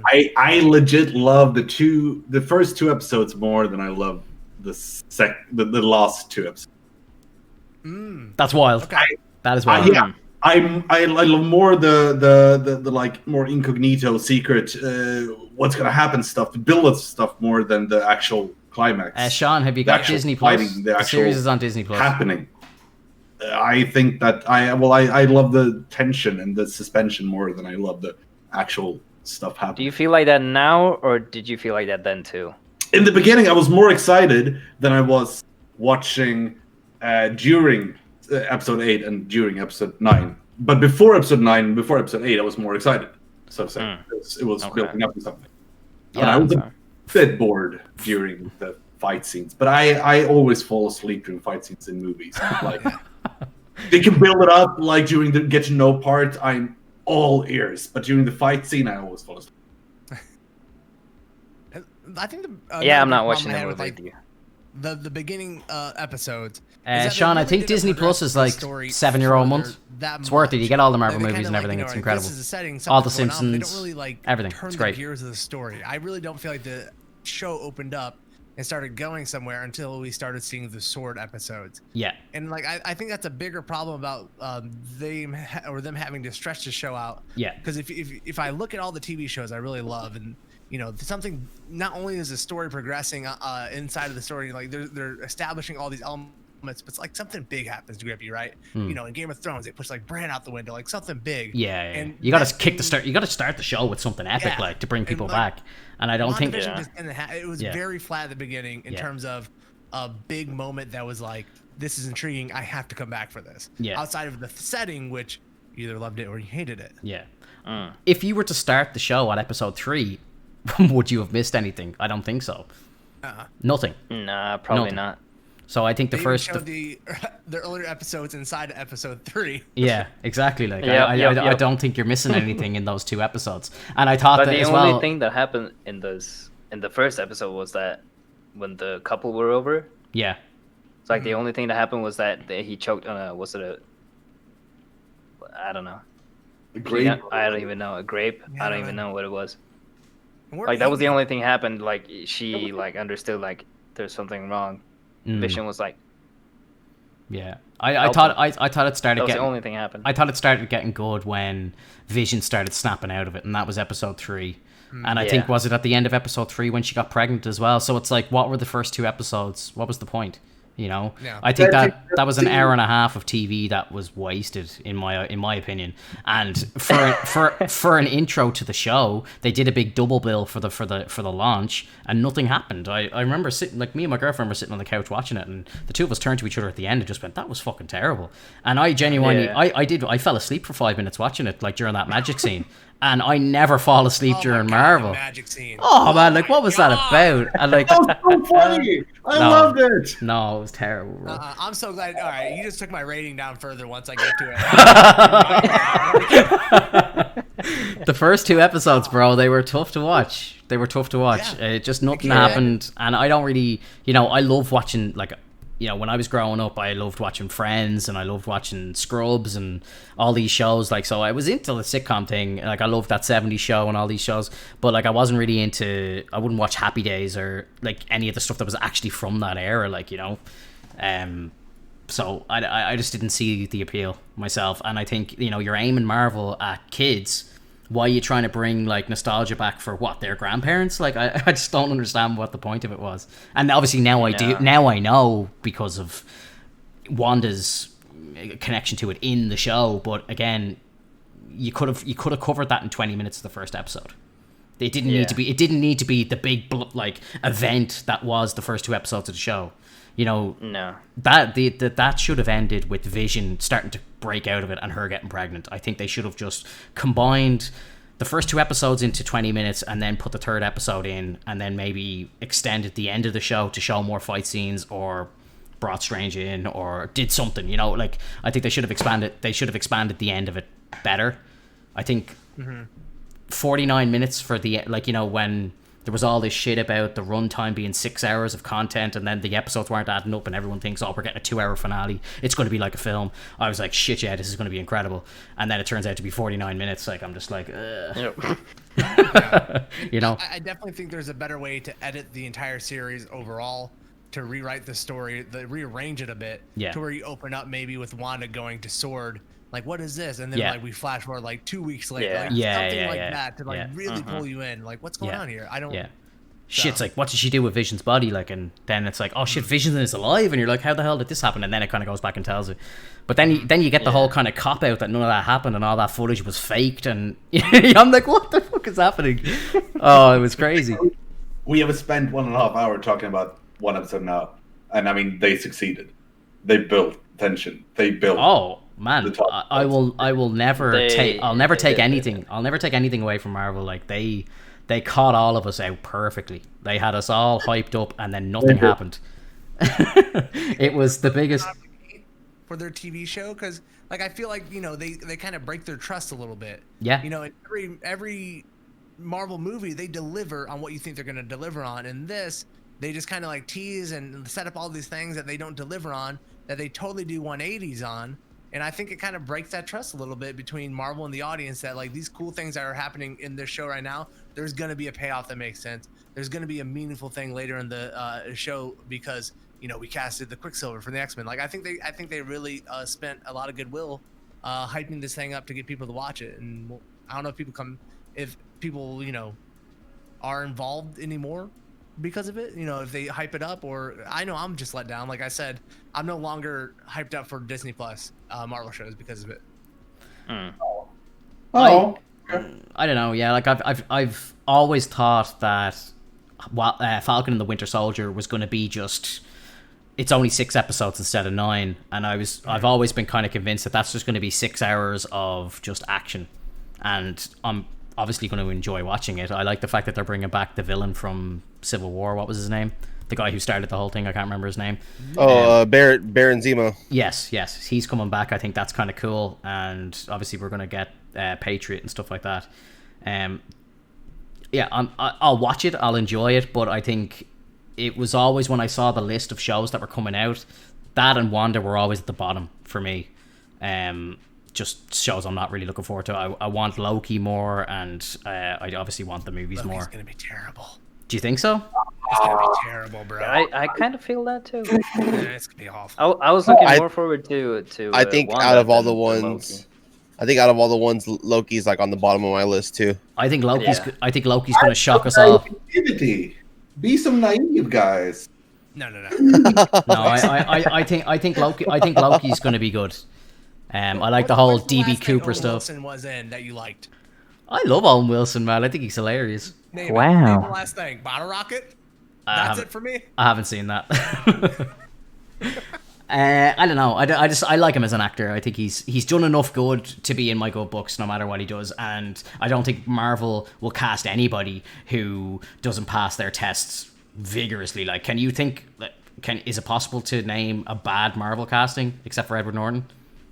I think so. And I don't even think that was Edward Norton's fault, really. I just think that movie came a bit too soon. My vote is the lady who played the stand-in for Captain Marvel in the end of Age of Ultron. It should have just been her the whole time. Okay. That's the worst acting because they got rid of her. I mean, was Brie Larson a great Captain Marvel? No. I think she kind of fits the role. I don't like the character, but I think she kind of fits the role. Yeah, that movie, like, look, Marvel aren't perfect. They've definitely made mistakes, like Iron Man 2, Iron Man 3, Thor 2. Sure. Like, these are all the bottom movies, like, and Captain Marvel is bottom 5 for me. Always will be. That movie was a bit of a disappointment for me, like. There's only one moment with Captain Marvel where I actually was like, that's kind of Captain Marvel from the comic books, and that's like what I want to see more of. And that was in Endgame when she was flying, when she had like, you know, the whatever they're carrying. I'm brain farting now. And she like picks up Peter Parker. She's like, "Hey, Peter." He's like, "Hey, I'm Peter." And they have that little moment between each other. Yeah. That's the Captain Marvel they need to bring. And that wasn't there in Captain Marvel the movie. And like even then, Brie Larson was like a little flat for that. You know, like Captain Marvel is this like dad joke, fun character. Almost as a cop knows. Like turns on is like, "I'm gonna whoop your ass." Like that's Captain Marvel.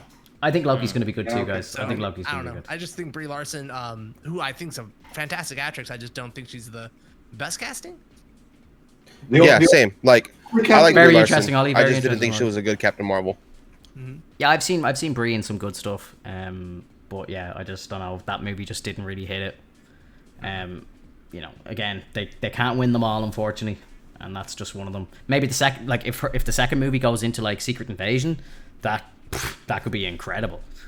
Mm-hmm. Is anyone hyped for Shang-Chi? I haven't seen anything about it. Like, I have to see there's no info. I don't know anything about the character. There's no info. Like, I haven't seen anything. Like, I'm just happy to get the actual real what's his name? The 10 Rings, the guy. Mandarin. Yeah. Yeah. The real Mandarin this time. Yes. Yeah. Like so. Like, I think it would be cool. You know, I hope that this is like one of like the phase. We're in phase 4 now, right? Phase cam, I think it'd be only, bud. I hope that it would be like one of phase 4's like underrated movies. You know, like like Shang-Chi was actually really good. Like, and I'm kind of hoping that's what the thing is, because Mandarin was like a huge deal too, because his his rings are a lot more powerful than we think they are. You know. Yeah, absolutely. So I just don't know we anything shall about see. him, so it's like Yeah. I don't Me really know either. what to expect, Me either. You know? Mm-hmm. Once we get a trailer, even a teaser. Yeah. Like what have we seen? A blank poster with just the name written on it. That's literally it. There's been no information on that film at all. Yeah. Or is that a show or a film? I don't even know. Is it a movie? It's gonna be a movie. It's a movie. Okay. Mhm. Yeah. There you go. I don't even know what it is. Like I don't even know if it's a movie or TV. Yeah. I just think like, look, you know, it was great. I enjoy.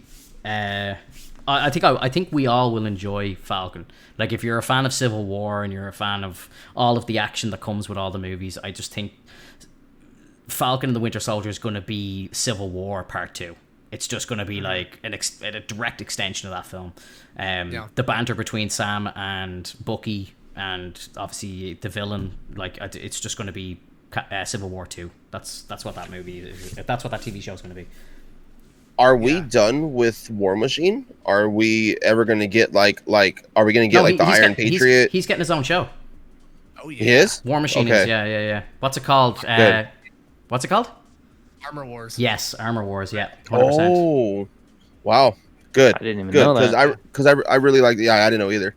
I really liked War Machine, so I was hoping we would get more of him. Yeah. Can I be really honest? I hate Rhodey. I hate Rhodey. I don't like him as a character at all. Like as a character or the casting, like Don Cheadle? Both. I'm not a big fan of Don Cheadle. I preferred the first guy. I know he had a big falling out with Marvel, but I'm just not a big fan of the character either. Like I every time I watch Civil War, I always sit there and think to myself, if Tony was on the opposite side, Rhodey would be living in Tony's ass. Like, do you know what I mean? No matter which way it went. And he's a puppet. Like, I just think he has no mind of his own. He's a follower. Like, and I just don't think like. And to be honest, like, you know, the bit where Vision shoots him out of the sky, man, I was cheering when that happened. Like, I feel bad about that, but I was cheering when that happened because I was just like you know, I just wow. Yeah, I was just like, Jesus, I just don't care about War Machine, man. I just never have. I just never thought he'd been. So you would much rather have the rapper from Hustle and Flow than Don Cheadle, who played Captain Planet? Yeah. What's his name? Lawrence. Terrence Howard. Terrence Howard. Yeah. I just think Terrence Howard, and I immediately think of him saying Maine, and just rapping and Hustle and Flow. So I just was glad that wasn't our War Machine. Thank you for answering that for me, Liney. Sorry. Because I think War Machine. Yeah, top left we have Bronxy, like middle is Drunky. Winter Soldier, I'm over here on the right. Let me preface. And then Mex is down the bottom he's like left. A one-note character. And then War Anders Machine beside is a him. one-note character Anders in the down Marvel there. movies right now, and they want to base a show around him. And so far, it's just been kind of him, like Finto was saying, agreeing with Tony, and then having like a grin on his face and making like a joke, like, yeah. T-Fire, remind me, have you changed your name? That's just the character right now. The name's not familiar to me, so I think you have a name change. Wars is like, but I don't know. Yeah, again, I think a lot of this stuff is going to be stuff that I'm not going to really hype up too much as I think we've, as a fandom, we've all fallen into the trap, and I don't think they're going to be able to do this with future shows. They're not going to be able to hype us up as much as they have now because they've lost a lot of trust, as you've said, Drunky. I think, like, you know, people are, if an actor says anything about a show now, I'm going to be skeptical about what they're talking about. Like, you know, is this just a marketing ploy? Are they actually trying to slip things and stuff like that? Maybe I'll believe stuff that comes out of Tom Holland's mouth because we know he spoils stuff. So, but yeah, I think a lot of trust has been lost. I'm not going to hype stuff up as much as I have with this show. And I think I'll try my best. Obviously, I'm still going to read stuff, but I'm going to try my best to just watch it and let it unfold as it's happening, you know, and then we'll talk about it after, I suppose. But again, like, obviously the Discords are still going to be flying. Anything I find, I'm obviously going to be posting and we're going to talk about it. I bet we're going to be back in 2 weeks after the Captain. Guys, I will do this every Friday. If you want to do this every Friday, we'll do this every Friday. I'm more than happy to. I think it's a great idea. A lot of people have come to me and said, like, you know, I love listening to you talking about this sort of stuff, and it's great. So there's an invitation for you guys every Friday. I don't mind starting this at this time every Friday. We'll come in, we'll chat it up, and then we can play some games after. It's, you know, it is what it is. I think from what I'm seeing, the chat's having fun here, so this is good. So you know? Do it if you really get excited about Avengers getting killed. All right, I can't. That's too much for me. All right? Look, I didn't want him to die. I just wanted him to get crippled, and he did. So it was all good. Oh, you're so evil. So this month we got Falcon and the Winter Soldier and Yes. Black Widow, right? No, Black Widow Widow's May? May. But May, okay. in 2 weeks as well, we have the Snyder Cut. I know we're thrown into a different universe here, but I'm going to be hyped for that now. I don't think Drunkie's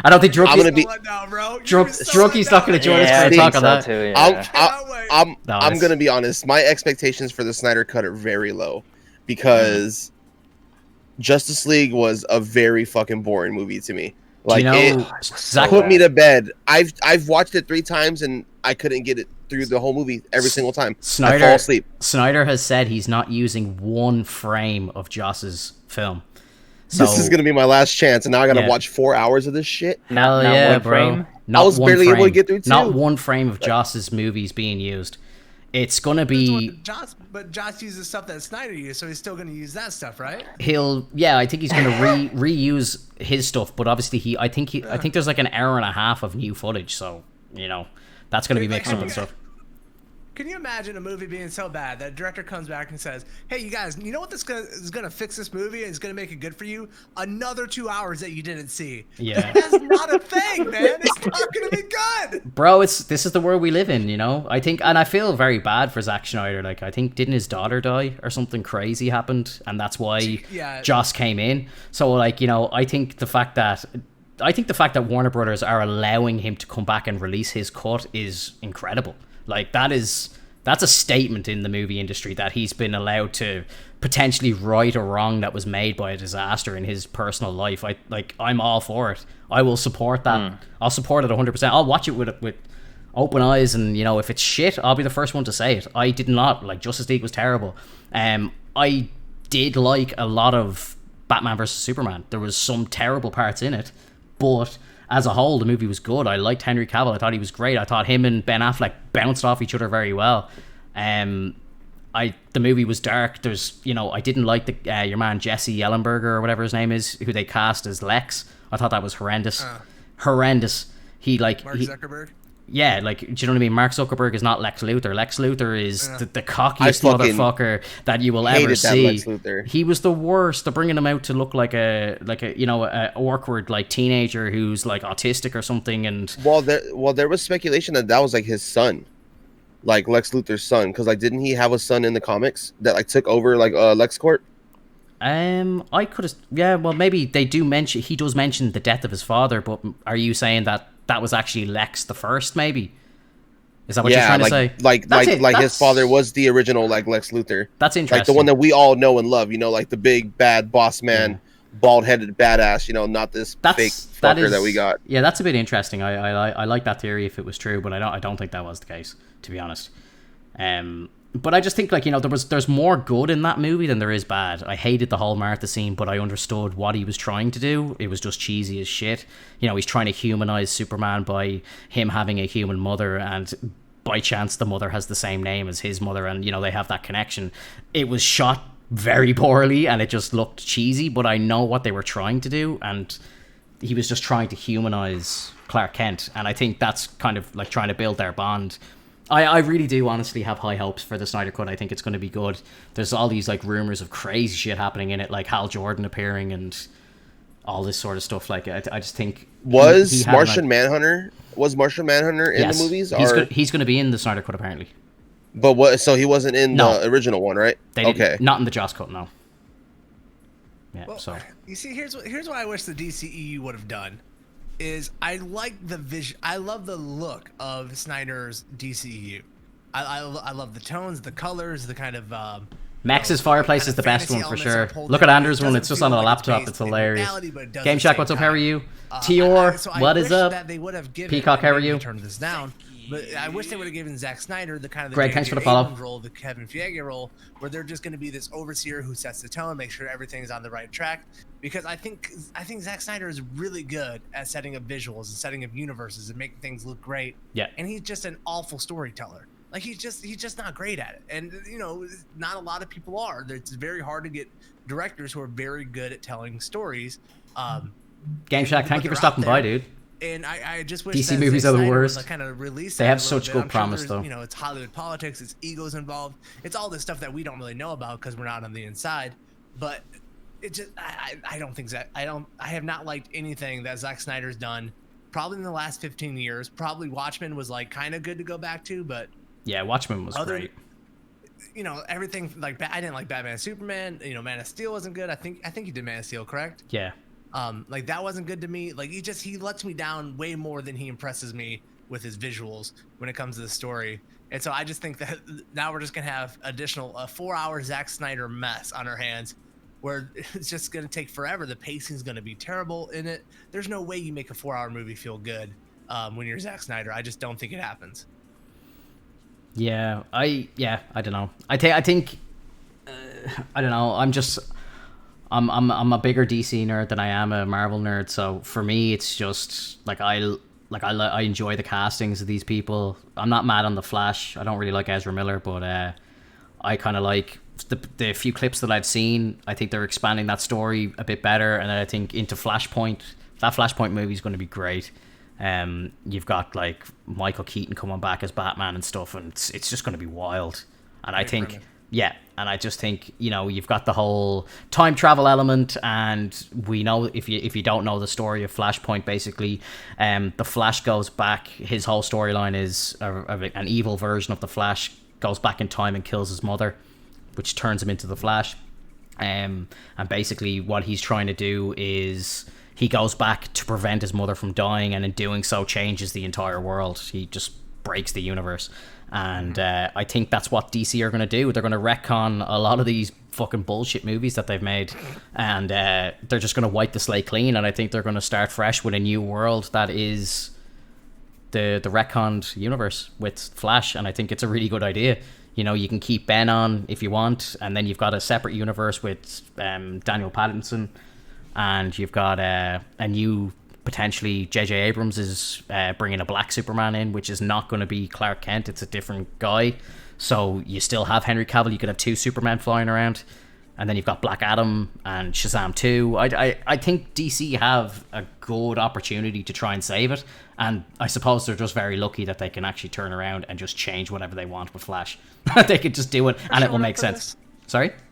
Do you think people are showing up at the movie theater for all this? Not like us, because we'll show up for it. Oh, I am, for sure. I don't know. Like, I think there's a lot of... I have one cousin who will show up for any of that. But really? They'll show up for Marvel movies. Yeah. Because Marvel movies are pretty direct, and they keep everything kind of in line and focused. DC, when there's going to be like 4 Batman running around, I don't think a lot of people are going to be showing up for it. I don't know, man. I just think there's such a cult following for Batman and Superman that I think, like, there's a new CW show out for Superman, and it's scoring through the roof. And like the CW shows have been terrible for the last 7 years. Do you know what I mean? Like they haven't made a good series since Arrow season 1, and they've gone on for that show went on for 8 years. Like there's definitely demand out there for these shows, and 100% for the movies. Like there's people that will go and see Batman or Superman Returns with Brandon, what's his name? The guy who played him, like, you know what I mean? That film made hundreds of millions of dollars, and it was dreadful. Do you know what I mean? I think there's a lot of people love Henry Cavill as Superman. I think there's been from what I've been reading, there's been a lot of backlash with this new Superman. People thinking that we're going to lose Henry Cavill, and then as well, a lot of people wanted Ben Affleck to stay on as Batman as well. And I just think that there's one to leave the roles like a year ago, like both of them. Ben Affleck wanted out, and Henry Cavill wanted out. I know Ben Affleck was in recovery. I think he was gone. Like he was in rehab, and I think he wanted out of the Batman series. He's like, I'm done with this. I don't want to do that. And I think that's why they moved ahead with Robert Pattinson, like a whole new side of story, instead of continuing stuff with him.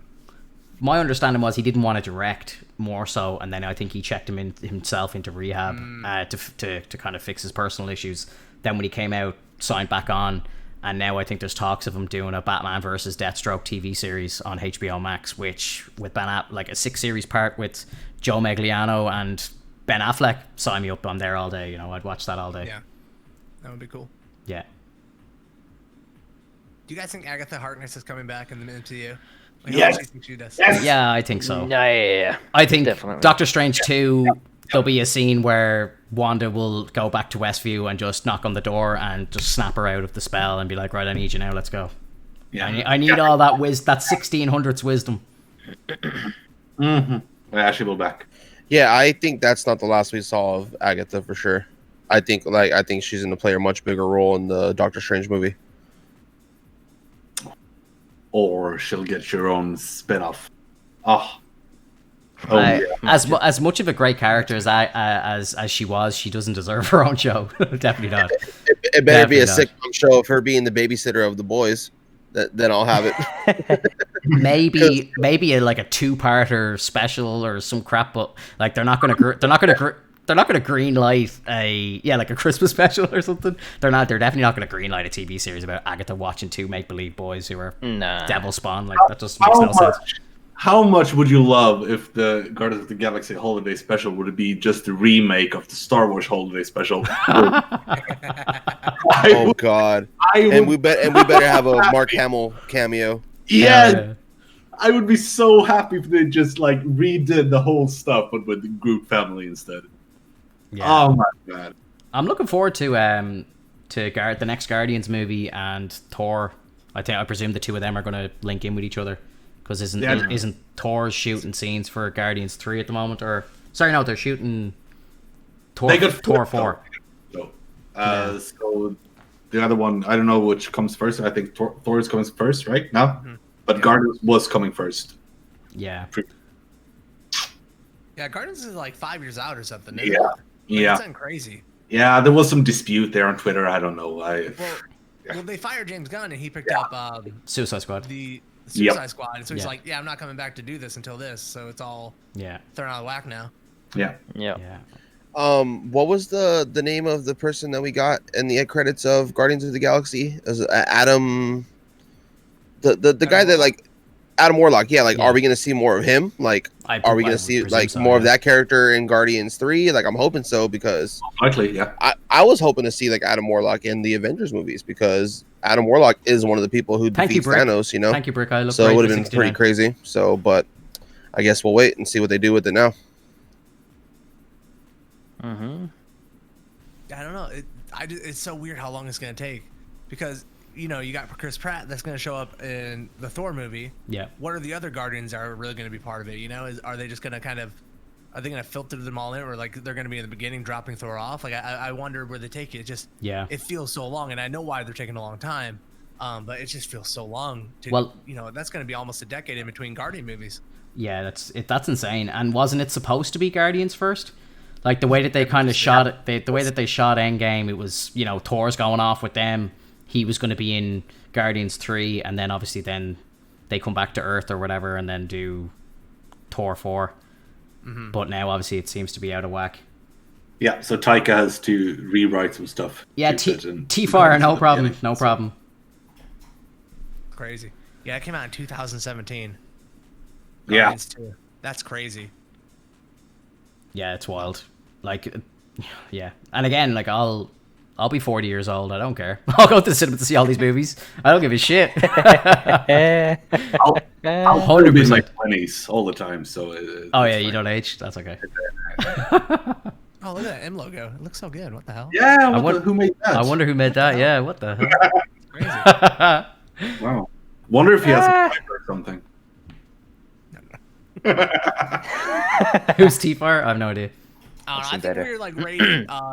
My rating for WandaVision overall. Yeah, we're still there. We're still there.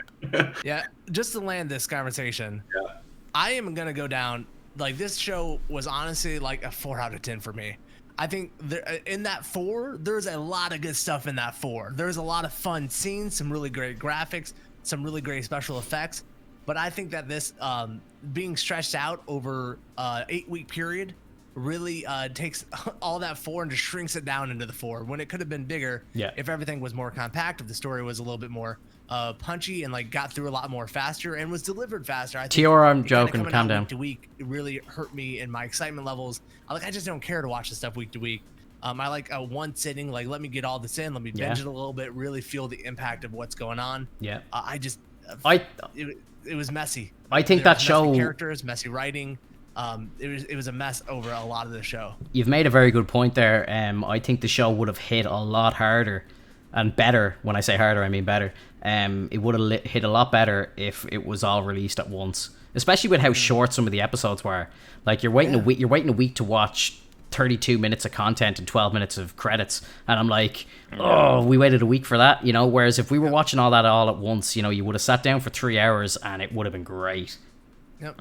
And just the writing that they're trying to lead you on with so much stuff because they want you to come back next week. Yeah. They're just the things that I hate about TV that they're putting into this stuff now. It's like, oh, I got a aerospace engineer coming to let me into this thing. This is going to be exciting, right, everybody? Come back next week to find out. And it's just like somebody some who random doesn't even person. matter. Yeah.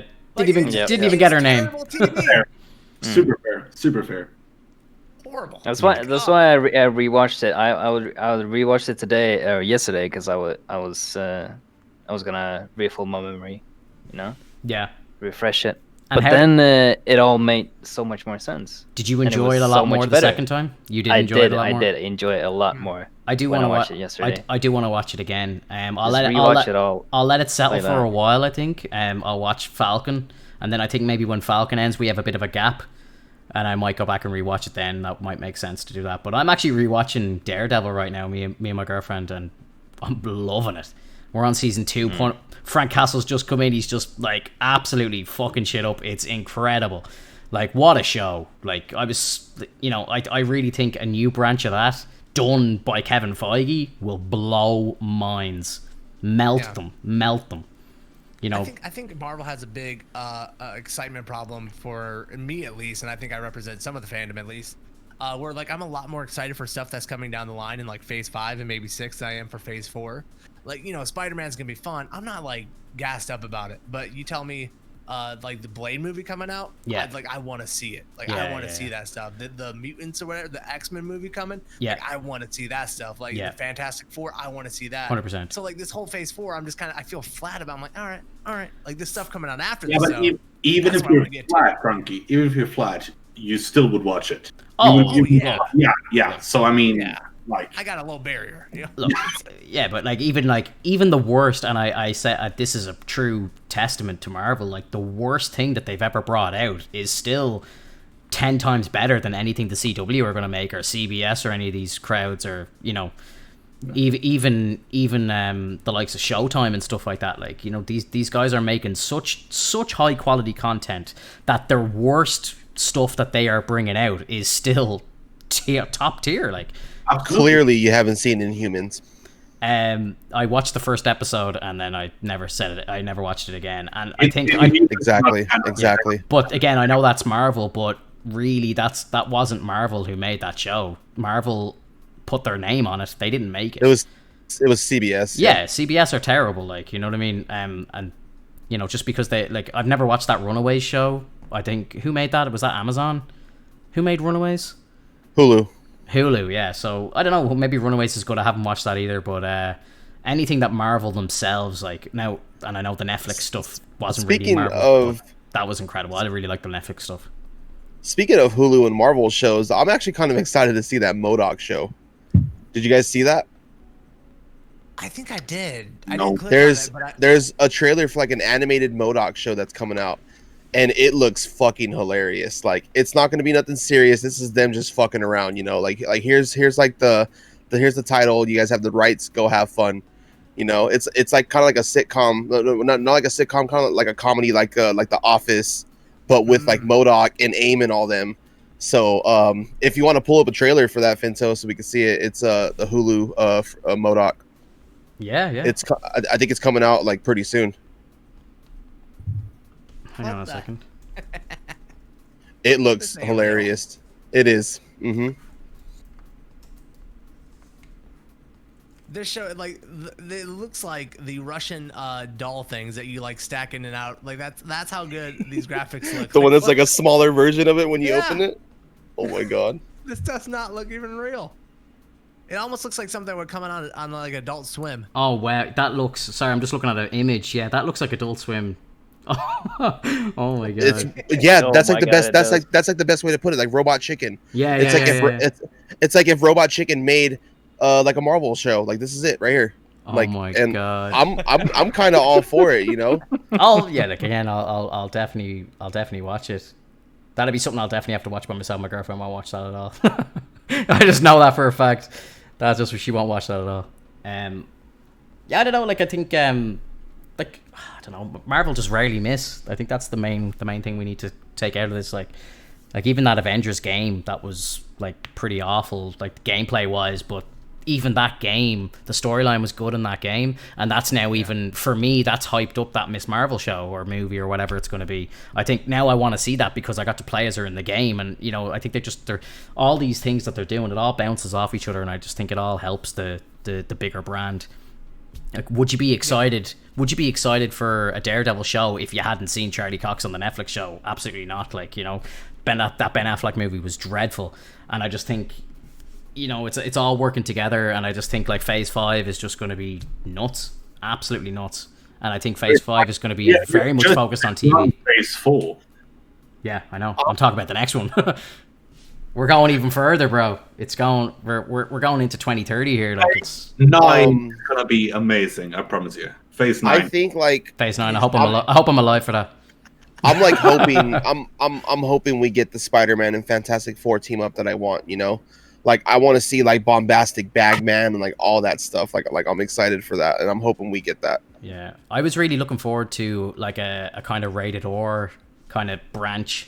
But now I'm told that the only thing they've come out and confirmed that the only thing that will be rated R is Deadpool.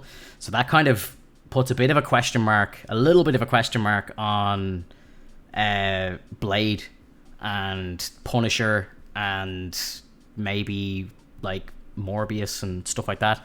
I just don't think they're going to be as dark as they could be. Like, I think those are movies that need to be violent. Like Frank Castle, like especially if they're keeping the actor, you got to keep the same vibes that they had going on Netflix, where he's literally blowing people apart. Like that has to happen. Like, so I just don't know if it's replace him. They're not going to replace him. I think they've confirmed he's staying on, and I don't think they should. I think it would be a big mistake to replace him. I think he is perfect as Frank Castle. Like, so. I like was it Frank Deport or whatever his name is? I like or whoever played him before. Like, I actually like his Punisher better than this one. Oh, really? Did you guys see that one-off like rated R movie that came out? That was like a Punisher one. I think it's called like Punisher Warzone.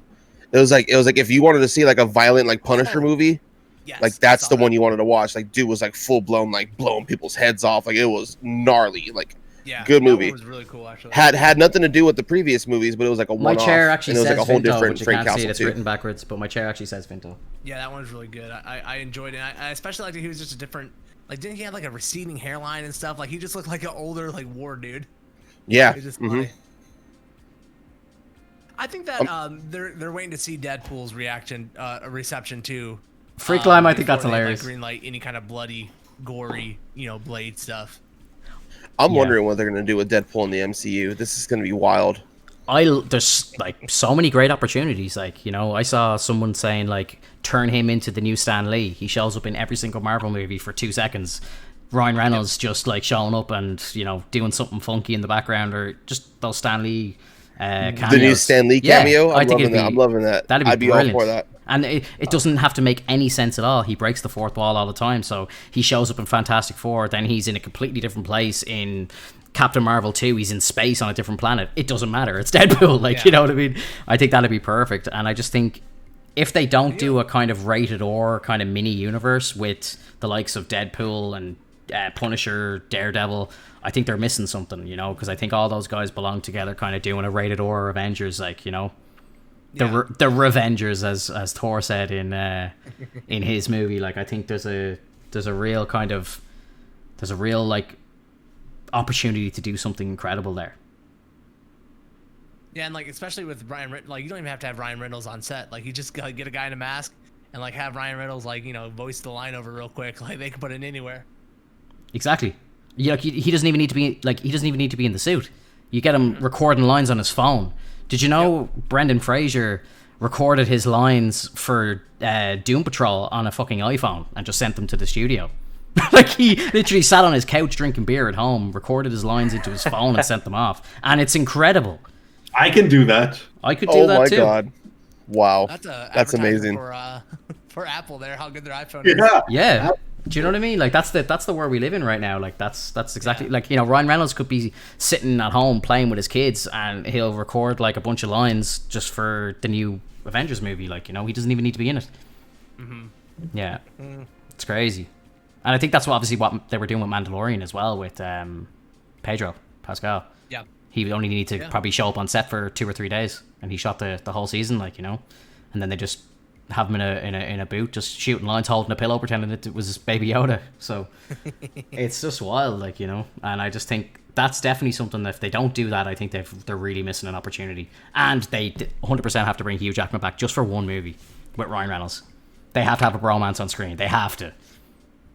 Yep, I agree. Yeah, they have to. That's something that the fans really, really need. Hmm. 9 out of 10. You give WandaVision a 9 out of 10? Yeah, I loved it. I still stand by my 9 out of 10. Yeah. How? Oh wait, are we talking about the episode or No, the entire thing? Oh, 8 right there for sure. Yeah. Well, I'm a 9. Well, I'm positive, and I love stuff. I'm scared. I feel like Drunkie's gonna give it like a 6. Stuff. He gave it a 4, bro. Were you not here? You give it a 4? Oh my god. I was gonna do lower. But when Drunk made it 4, I felt like I need to weigh it up. I need to be the positive guy in this. Mex went to the bathroom and Drunkie dropped a bomb. He missed it. Damn, I did miss it. 7 out of 10 in my chat. The kids demand water. I'll be back. I gave it an 8, and I think 8 is probably being a bit generous. But I just, there was, out of the 9 episodes, there was 2 that I just really didn't like, and then it started to pick up slowly. So I think for me, an 8 is probably fair. I really loved the last couple of episodes. I thought they were fantastic. Like, I feel like there's a lot of stuff if you shave out a lot of what's in this show, yeah, I think you get to the 9 out of 10. I do. I think there's a lot of really cool big moments that are like awesome, like hers becoming Scarlet Witch, her like fully getting into those powers, the end credit scene, her having the visions, the flashback scene was so emotional and like so great. Like only Marvel can do something like that, because you've been with Wanda for how many years now, and then you kind of see the anchor of her entire personality and her tragedy. Yeah. Like the Marvel universe is set up to be able to do that in films. So you can have these really great moments, but then it's coupled with all this. Emma, what do you rate it? Tell us. Terrible TV writing. What's your out of 10? Teasers. But let's forget about those. I know you didn't like it. Let's just go to the good part. I want to. Yeah, but you have to review the show as an entirety. I'll cut this out for you. I'll get that thing to a 9 out of 10. I will get it there. It's going to be 40 minutes instead of 40 minutes. Amazing. 3 hours. Yeah. No, I recorded a podcast longer than this entire series was. Yeah, true. I genuinely think, like, if you, as I said before, if you take the first 2 episodes out and start the show with the way that they structured it, episode 3, and just went with it, you would miss nothing. Yep. Nothing. The show, like, it's not like the show even at the start went, as you said, Drunkie, perfectly. It didn't show her in sword robbing the body or anything like that. It just started and we were in the 1950s. There was no explanation and it just went on. And I think if you take those first 2 episodes out, it would make no difference. I think if I was rewatching it, I would skip the first 2 episodes. And if they would not have teased that, if they would have just, like, if you thought this was going to be a regular TV show with WandaVision, whatever, and then you load up the episode and it's like a 1950s black and white sitcom, that in itself, if they didn't tease that part at all, that would have hooked me, because you'd have been like, what the hell? Yeah. If that was a mystery, you saw everything coming. Yeah. You saw all this coming in the promotion. Like, we don't live in these bubbles of TV shows. Everything's like very meta now. Yeah. They know what they're doing. And so them just like, we knew it was going to be a 1950s show. Like, we had all this stuff already set up in front of us from Disney to promote it. Where if they would, the way you get that to work for me is by not having me know about that at all. Yeah. And then I'm coming back like, okay, in the 90s, what's gonna happen next week then? Yeah. I agree. I think if you turned that on for the first time and you just went into the 1950s, you'd turn to the person beside you and you'd be like, "What the fuck are we watching?" Like, right. Big time. Yeah, that's hilarious. But yeah, I do think skip the first 2. Did Bronxy say his rating? I did agree with Mex. No, Drunkie. No. Cool though. I'd agree with Mex. No. I'd say 8 out of 10. Yeah, I said I did say 8 too, but I loved it. I just, there was a lot of theories and a lot of build up they did. That there's a professional mod in my chat right now who's just put a poll up. And it's like, rate the season. There's a poll there, so let's see what people say. In movies. Hopefully. Oh, they have to. They have to. Yeah. They definitely ask a lot more questions in this than they answer. They answer like one big question, right? And like that's the Wanda, what's going on with her? But they definitely leave so many more questions just like wide open for the movies to pick up on. Who voted 1 to 2 out of 10? That was Drunky. That was Drunky. I got log into Twitch here. God, how about that? My girlfriend really didn't enjoy it that much at all. You know, even coming up first 2 episodes, not interested. She even said she wasn't going to watch episode 3. I put it on and she kind of sat there and was like, okay, I'll watch it, but she had no interest in it at all. Then even like episode, as it started, like I was the only one that was freaking out about it as it started like buzzing up, like with Vision cracking out of it and stuff. And even when it came up to the end, like she wasn't even really enjoying it. Obviously, you know, she's like to me like, oh, you're way too deep in this, and you know, you're reading into it too much and all this stuff. And she kind of just watched it as a, like, she is a big Marvel fan, but she kind of watched it with kind of blank eyes, if that makes sense. Like, and just didn't enjoy it at all. She's a normal person. Yeah. She's got other things. She's got other things to do. We're not sitting there waiting for the new YouTube. Like, oh, what's the theory? Who's Mephisto this week, baby? Who's it this week? Plug it to my veins. Yeah. Yeah, guys, that, like, I don't know if there's anything else people want to talk about. Like, I'm happy to kind of end it there. That was that was a fantastic chat. Yeah. I just want to say almost 2.5 hours. Yeah, that was nearly 2.5 hours. I didn't feel that go by at all. My God. Yeah, that was crazy. Look, as I said before, guys, I'm happy to do this every single Friday. When there's a new episode out, we can come in and talk about the latest episode, or if you want to wait and we can do a big one at the end of Falcon and then do a big one again then at the end of all the movies or whatever. I don't really mind which way we do it, but if people want to do it, I'm well up for having a chat every Friday when there's new content out there. I'm happy to be here when you'll have me. Yeah, 100%, guys. I want to make this a thing. I think it's a great idea, and I don't think this isn't happening on Twitch. Like, you know, everyone's doing this on YouTube. I think it's kind of refreshing to have this on Twitch where people can just hang out, place where they spend most of their time anyway. You know. Yeah. Can we start on these YouTubers? Let me get up on these YouTubers. Yeah, we got to take a slice of the cake, bro. Can you create your own theme song, Finto, from next week? Can I create a theme song? Yeah. I mean, like Marvelous Chaps. I can try. Only if you sing it yourself. Marvelous Chaps. Got it. DMC8 out of my mind. All right, guys. Legends. Drunky, thank you for being here. Max, thank you, everybody. We're gonna play a bit of Rust now, so by all means, if anyone wants to hang around, thank you, Drunky. Thank you. We'll see you in the stream tomorrow, dude. Joining Rust, come on. I'm gonna try again. Drunky, don't laugh, okay? Dudes, he's gone. That was fantastic. I really enjoyed that. It was great. It was. That's great. That was fun. That was like 2 hours. That was over like 2:15, I think. Are you guys up to play some Rust? I haven't even been in yet, so. Me neither. I was waiting for you, Finta. Oh my God.